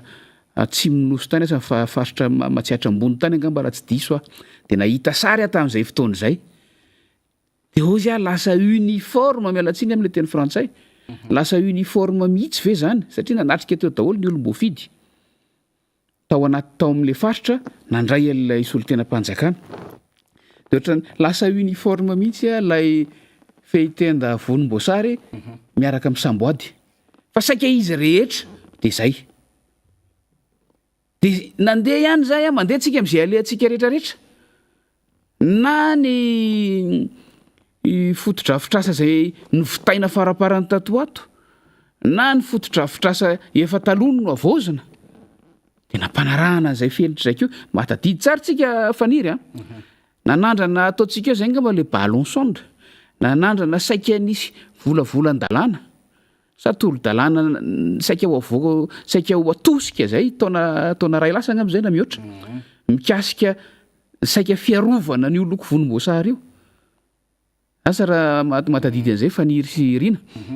fa ny amin'ny hoe tsy fahafahana mikitika zay nataon'ny teo aloha ny am'ireny zavatra ireny fa amin'ny maha-ballon sonde azy aingana be le réaction sy ny sisa de ohatrany niemotra le izy tolo-dalàna le izy tamin'izay tolo-dalàna le izy de eto tsika de nagaga hoe ny tandroka aro mivozona mihitsy no salorana n'lay loko ny loko amin'ny akapobeny midika appartenance zay manko midika fiombonana amina fotokevitra anankiray na tiatsika na tsy tiatsika mety tsy voatery hoe ho ana fotokevitra anankiray irery fotsiny io fa mety misy fotokevitra ray na roa samihafa fa mampitovitovy loko fa rehefa diso ampiasaina matetika loatra rehefa diso atosika be loatra le izy de déposer légalement ho azy de miara manaiky tsika zany loko volomboasary zany natosika be mihitsy de na tsy nisy ary raha ny pitsopitso ny ara-taratasy sisa de samy manaiky tsika efa misy dépôt légal mahakasika an'io eo amin'ny lafiny ara-politika sy ny tsy miady varotra amin'iny tsika fa ny manaitra tsika de hoe lasa tonga any amin'ny tafika tanteraka le izy zao ny zavatra hafa mbola azotsika n'le ferina mbola azotsika nanaovana fanadihadina ty tena mipetraka amin'ny baraingo fa de nahoana loatra fa de inona loatra no mitranga lasa manana endrika galona mihitsy fe zany le loko manam-boninahitra no ny salorana an'le izy manam-boninahitra am'izany te malagasy zany manana voninahitra fa tena gagy tsika hoe ny salorana an'izay zavatra zay ary manana loko ny angeny mitafika manana loko ny andiany ny vondro-tafika tsirairay avy manana ny loko sy ny fanamiana azy manokana eny fanamiana fitondra manao fanatanjahantena za tsy de tena ao anatin'ilay miaramila sy ny tafika loatra ny fiainako andavanandro mitazana vilavitra ary ny anatra sy mijerijery hoe takininona sy takininona fa manana ny lokony mahay manavaka hoe takininona ny gendarme mihoatra ny miaramila takininona miaramila mihoatra ny polisy sy sisa mahay manavaka an'izay loko ny jerena am'izany fa zao zany manomboka omaly zany tsika de lasa mahay indray hoe misy loko hafa indray miaramila na itsika hoe nisy ny kakita aloha sy sisa fa zao zany tsika de hoe ilay loko izay efa voapetraka sy voatosika mafy be ho loko politika no tafiny tafika amin'izao fotoana zao tsy manakolazayna betsaka loatra aloha fa fanairana fotsiny hoe sao de mba tafahoatra loatra zany zay no azoko lazaina ao anatin'le izy a raha izay de anjarantsika mieritreritra tsika tsirairay avy samy mailo zany rehefa mahita an'ireny loko reny eny ananonany eny fa mety ny olona rehetra mety ho tafika reny mety olom-boafidy reny mety membre amin'ny gouvernementa sy ny sisa rehefa de samy malalytsika hoe inona dikany ny amin'ilay fanehoan-kevitra nataon'ny sekretera-mpanjakana miadidina gendarmerie teo tsotra be fotsiny fijeriko an'le izy faniry averiko am'le hoe le notion ana rafitra demokratika mihitsy no samy manany azy fa nahoana no alefa sens unique foana ihany io resaka io naferimberiko zay fomba fiteny zay androany satria mandeha foana le izy raha voalaza teo hoe apetraka ho fahavalo-pirenena izay mikitikitika ny rafitra demokratika aminay zany nampitondra fanjakana azy de fahavalo-pirenena rafitra demokratika nge satampife ny fanoerana ny statut de l'opposition tena rafitra demokratika iainaneran'izao tontolo zao ary aken'izao tontolo zao ary napetraka ho lalàna universel fa ny tsy fampiaran'ny fitondram-panjakana azy tsy fampiarana ho voatery teren'ny lalàna mpitondra fanjakana hampiatra an'io fa ny tsy fampiarana an'iny de efa fanakorontanana ny rafitra demokratika fa tsy fantatra hoe alefa ny segi makaiza le afatra teo fa veritsika makany amin'ny fitondram-panjakana le afatra hoe samilo mianatra n'ilay atao hoe notion an'ny rafitra demokratika fa tsy hoe izay ao amin'ny fitondram-panjakana ihany no atao hoe endriky ny demokrasia no atao hoe rafitra demokratika fa ny fanoerana tompoko mampianatra zay raha misy tsy mahay de tena tafiditra ao anatin'ny atao hoe rafitra demokratika eto ambonin'ny tany mahatsiaro fanira zafimanatany nisy fotoana nitsidika tany amin'ny anteny Miara tany amin'ny parlementa Allemagne taona vitsivitsy lasa zay de raha niaona tamin'ny filohan'ny anteny Miara-pirenena Allemagne izahay nanao ny présentation sy ny sisa ka rehefa nilaza ny tena koa de anisan'ny lazaiko tao anatin'le izy ny hoe za avy amin'ny mpanohitra dia nitodika tamin'ny namako niaraka tamiko teo ilay filohan'ny anteny Miara-pirenena Allemagne ny teny hoe hajao mpanohitra fa zay ny fanajana demokrasia tonga de zay fotsiny tsy misy fampiteny fampidirana tsy misy nininina fa il faut respecter l'opposition izao tontolo zao no manaiky ny fisian'ny mpanohitra ho rafitra demokratika fa tsy fanambarana androany no iteny hoe ny mpitondra fanjakana ihany no rafitra demokratika de aminay ny fanohitohinana ny fampiarana ny satan'ny mpanohitra de efa fanohitohinana ny rafitra demokratika ny tsy fampiarana ny lalàna averiko fa lalàna io hafa ny mpanohitra teny amin'ny trottoir taloha fa lalàna mipetraka io ary ny tsy fampiarana an'io no tena fanohitohinana ny rafitra demokratika ny fisian'ny olona voafidy hitatana ny firenena samy nanaiky an'izany angetsika nanaiky tsika tsy nanohitohina an'izany tsika io ny voafidy navoaka ny fitsarana avy momba lalam-panorenana hoe taorian'ny fifidianana reto ny isam-bato noho izay ambarampahibe maso fa ity no voafidy hitatana ny firenena rafitra demokratika zany nanaja angetsika nanaja daholo mato tonga am'izao zavatra zao fa tsy izay ihany ny rafitra demokratika fa ny lalàna sy ny lojika koa de milaza ary tena voasoratra mazava tsara no hoe izay tsy lany fa izay nahazo mivato betsaka indrindra nanaraka an'iny no lehibe ny mpanohitra no mitarika ny fanoerana ary ny satan'ny fanoerana de efa mipetraka taona maro lasa talohan'iny fa tsy nampiarina tsy nampiarina ary zay rehetra tsy nampiatra an'io aminay de nanohitohina ny demokrasia daholo ka ampiaro am'ireo aloha ampiaro am'ireo aloha lay asa nasazy zany nietreretin'ny sekretera mpanjakana teo na ino ampiaro am'ireo aloha satria zany no ady hevitra faran'izay matanjaka teto Madagasikara atao tanatin'ny taona vitsivitsy farany raha resaka demokrasia ny resahana ampiaro am'ireo aloha izany fanohitohinana ny demokrasia zany fa raha ohatra ka tsy vitanareo samy ianareo no mifampiatra n'izany zavatra zany de aloha fa de tavina hoe izy anao mpiatra azy de hoe fahavalo-pirenena député Mamrabenrina inona moa ny anasokajiana hoe fahavalo-pirenena zany mafy be manko zany teny zany mafy be mihitsy zany zay no natonga ny teny tany amboalohany hoe izay ireo mpitondra fanjakana mihitsy igny zany fahavalo-pirenena izay mini tsy manaja an'le lalàna mampiatra n'lay rafitra demokratika de averiko ny teniko farany teo ampiaro lalàna raha isy mifepetra sahaza am'izay zavatra zay fa rehefa tsy indray fepetra nareo de misy andray fepetra foana ihany ao zay faniry ataontsika hoe amara-paranazy sika fa ny zavatra raisitsika niny fanazavana mety ho fameny zay nambaran'ny député Miara Manonja zay de hoe misy makony le izy manko mafiasa be koa le mpanohana an'le fitondrana satria le miaro zany anatin'le zavatra ohatran'izao zany mabe asa an'le mpanohana fitondrana mihitsy le izy de voatery ny karokaroka sara zareo mba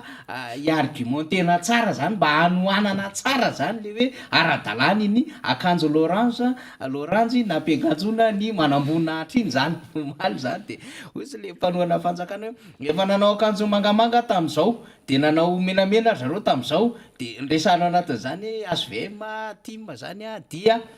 lorange tam'ity zany zay zany raisn'zao de misy ndray sasa miteny hoe aka io nge tsy hoe tafika any amin'ny banina tafika any amin'ny kapisata na any amin'ny vondrotafika hafa fa vondrotafika zay ao anatin'ny filoham-pirenena ka lojika le akanjo fa tsy tadidy le olona mihitsy le miresaka hoe tafika folo alin-ta miaramila zandary dia avy amin'ny vahoaka ho an'ny vahoaka mazava be ne zany ary volam-panjakana volam-bahoaka no anakaramana an'ireo ka raha ohatra zany misy hoe vondrotafika miaro amin'ny filosy sisa dia safidy zay ao anatin'ilay fitantanana an'le firenena republikana zay de misy vondrotafika miaro an'le filo zany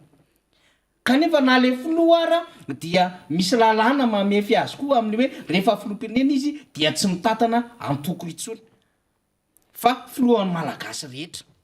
dikan'izay le teny député Mamrabenrina teo hoe lay tosika lay loko efa tafapetraka loko lorange zay nampiasain'ny fitondram-panjakana tamin'ny fampelezakevitra sy zay ampiasain'ny antokony na ny TGV na ny irmaro dia efa mazava tsara zany fetrony marka déposé iny efa andro zareo iny dikan'izay zany na le filoham-pirenena anao fitokanan-javatra manao akanjo lorange ara de efa manahirana zay eo amin'ny lafiny endriky ny lalàna zany raha ohatra ka hidirina lalina na izy anao kravaty orange ary zay manao kravaty orange daholo ny gouverneur ministre sisisa am'izay ale efa manahirana zay eo amin'ny sehatry ny lalàna zany indrindraindrindra moa ka misy zavatra atao tahaka ireny dia ampiakanjona an'le orange satria efa fantatra daholo ny tranom-panjakana rehetra zay ataon'ny fitondram-panjakana de lokona orange na de tsy tokony zay ary satria apetratsika foana ny hoe neutralité politique de l'administration ohatra zany resantsika zany sy ny forces armées na ny tafika satria misy endrika politique reny misy endrika hoe fitonglanana fa tsy tafapetraka le hoe neutralité na hoe petraka le hoe tsy fitonglanana de lasa mampandika an'lay lalàna le izy de ny danger ao ambadiky reny loko reny zay ampiasainy any amin'ny sehatra rehetra député Mamrabenrina zany de zao azagagy sika malagasy raha ohatra ka efa saminy endriny rehetrarehetra amin'ny fitondram-panjakana ampandoko orange ny lafin-javatra rehetra eto Madagasikara ka atramin'ireo everina fa ray aman-dreny be manamboninahitra tonga am'izay sehatray ka azagagy tsika raha ohatra ka ovainy io sainam-pirenena io arakaraka ny mampety an'le mpitondra de ovainy loko orange satria zay ny tian'le fitondram-panjakana ka kanefa ny navaloza anatin'izany de hoe tsy tafapetraka mihitsy le endrika tsy fitonglanana endrika tena mipetraka anatin'le hoe sady ray aman-dreny le filo ny filohan'ny malagasy rehetra no tsy tokony anina fiandaniana rehefa mandray an'ilay andraikitra mahafilohan'ny republika azy ny hoe fahavalo-pirenena resahan'ny sekretara mpanjakana medetiny zandarmarim-pirenena teo angamba de veantsika hoe mazava ny teny député Mamrabenrina fa ny anapitsika azy fotsiny de hoe ny fahavalo-pirenena ve mihoatra lavitra ny olona sa manondrana volamena ny fahavalo-pirenena ve mihoatra lavitra ny olona sa manondrana atsokosoko ny arena ao aminy ao anatin'izany bois de rose ao anatin'izany vato sarobidy ny volamena ny resantsika teo ny fahavalo-pirenena ve mihoatry ny olona zay sa manodikodina volam-panjakana amina miliara ary ito zany ao anatin'ny fitondram-panjakana zay tsy lavitra n'le mpitondra-fanjakana fa ao anatiny eo misy an'izany marobe ohatra fotsiny zay resantsika zay fa tsy ny hoe zay mitondra fitsikerana na fianakanana de ho raisina fahavalo-pirenena ka raha miteny ny tompona andraikitra lehibe eo nivony zandarima izy aleo hiasa le fitondram-panjakana le fanjakana ny tompoka efa niasa nandritry ny telo taona ny asa le fitondram-panjakana mipanohatra koa mba miasa kely araky ny tandrifiny satria tsy avoakanareo le statut de l'opposition de miasa izy aty amin'ny hainao manjery miasa izy manao conférence de presse miasa izy manao taritra mankeny avoaka miasa izy miresaka avoaka manao fikaonandoha mpanohatra asany ange zany na de tery ary ny lalany tsy afahany manao an'izany ka inona moa ny fanakorotanina ataon'ny mpanohatra am'izany tsy move fiatsika ataon'ny fitondram-panjakana nanova gouvernement tao anatin'ny impiry tao anatin'ny telo taona no miteraka ny fanakorotana move tsy niady ny mpikamina atao anatin'ny gouvernemanta ny ministra samy ministra sy ny tompona andraiky teny amin'ny présidence ny député miady amin'ny ministra ny député miady amin'ny gouverneur sisy tsy reny ve no endrika fanakorotanana ary mitarika tsy fahafahan'ilay mpitondra fanjakana miasa fa tsy nety ivela mihitsiny satria tsy manana fahefana afaka isankanana ny fitondram-panjakana ny fanoherana amin'ny akabeana afinjavatra tokony hosainina ihany zany fa lizy moa manahirana kely ihany miova ny langaza rehefa miova ny akanjo zay ny manahirana fa iverintsika mbola teny iverina am'le estimation zay nametrahany vahoaka azy za mitokona andraikitra lehibe zany ary nanana ny rehetrarehetra estime zany a nanana ny rehetra tena hoe respect de veritsika fa mbola iverina zany zany langazo zany fa ny teny ohatrany reny de aizany rehetra manitsy eo anatin'lay communication mazava ny teny député Mamirabenirina teo tsy fanajana ny rafitra demokratika tsy fanajana ny satam-panohatra mazava zany satria lalam-panorenana ny nametraka azy ary misy lalàna ny fidina mazava be tamin'ny 2011 zany resaka zany zay ngamba no amaranantsika ny fandarina député Mamirabenirina tamin'ity androany ity fa dia isaorantsika ny mpijery ny mpiaino ny ara-dalàna tamintsika iveritsika rapitso dia aloha hevitra fa solombamboaka indray hafa indray no iara-dalàna amintsika mbola maniry niaraka aminao indray amin'ny heriny an'io toy izao arak'izay fandriana ho amin'ny sitrapon'Andriamanitra izay satria mahafinaritra ny adevitra miaraka amin'ny député Mamirabenirina mino aho fa hitovizany ny mijery sy mpiaino rehetra ihany koa zany rehetra zany hoe miaina ary mametraka an'izay lafiny demokrasia tena ara-dalàna sy fahasahina amin'ny teny zany tsy olo-mavoaka tima de mba reharehantsika zany atao anatin'ny Miara Manonja am'izay hoe tsy irery isika fa ny olo-mofiditsika de miara-dalàna amintsika député Mamirabenirina marana asitsika misaotra antsika rehetra nanaraka ny fandarana androany tafaraka teto a tamin'ny mpifaliana tanteraka no niarahana teto a fa alohan'ny isarana de manatitra ny frairitso zava-dehibe ho an'ny frairitso ho amin'ity taona 2024 vao mitsidika ity ary araky ny voalazany faniry teo de manatena vavaka mafy tsika samosalama tahin'Andriamanitra manatena mbola afaka hiaraka eto amin'ny fotoana manaraka afahana manohy famakafakana sy fizarana vaovao satria zany no anjarana eto zany nanaovana an'ity fandaharana ity heritaona lasa zay nanomboana azy ifampizarana vaovao mivantana izay inina takonana ny ambadika any ny zava-misy zay tsy fantatra ny vahoaka amin'ny akapobeny miezaka zay mamantatra azy tsy zay kory ny tena hoe mahay inona ao anatin'le izy fa mifampizaritsika fatatsika fa mifampizaritsika amin'ny alalan'ny tambajora sy ny sisa mandray avy aminareo zahay de mampitany avy aminay amin'ny alalan'ity fandarana ity ka dia samita in'Andriamanitra tompoko mandra-piona tsy ho ela mirary soa indrindra eloma tompoko de isaorantsika ihany koa ny président Tabera isaorantsika ry narabe mananjara reo teknisianina marobe ary manatitra ny fisaorana ny député Mamirabenirina antsika de manome fotoana ho an'ny rapitso indray to plasy tompoko vavy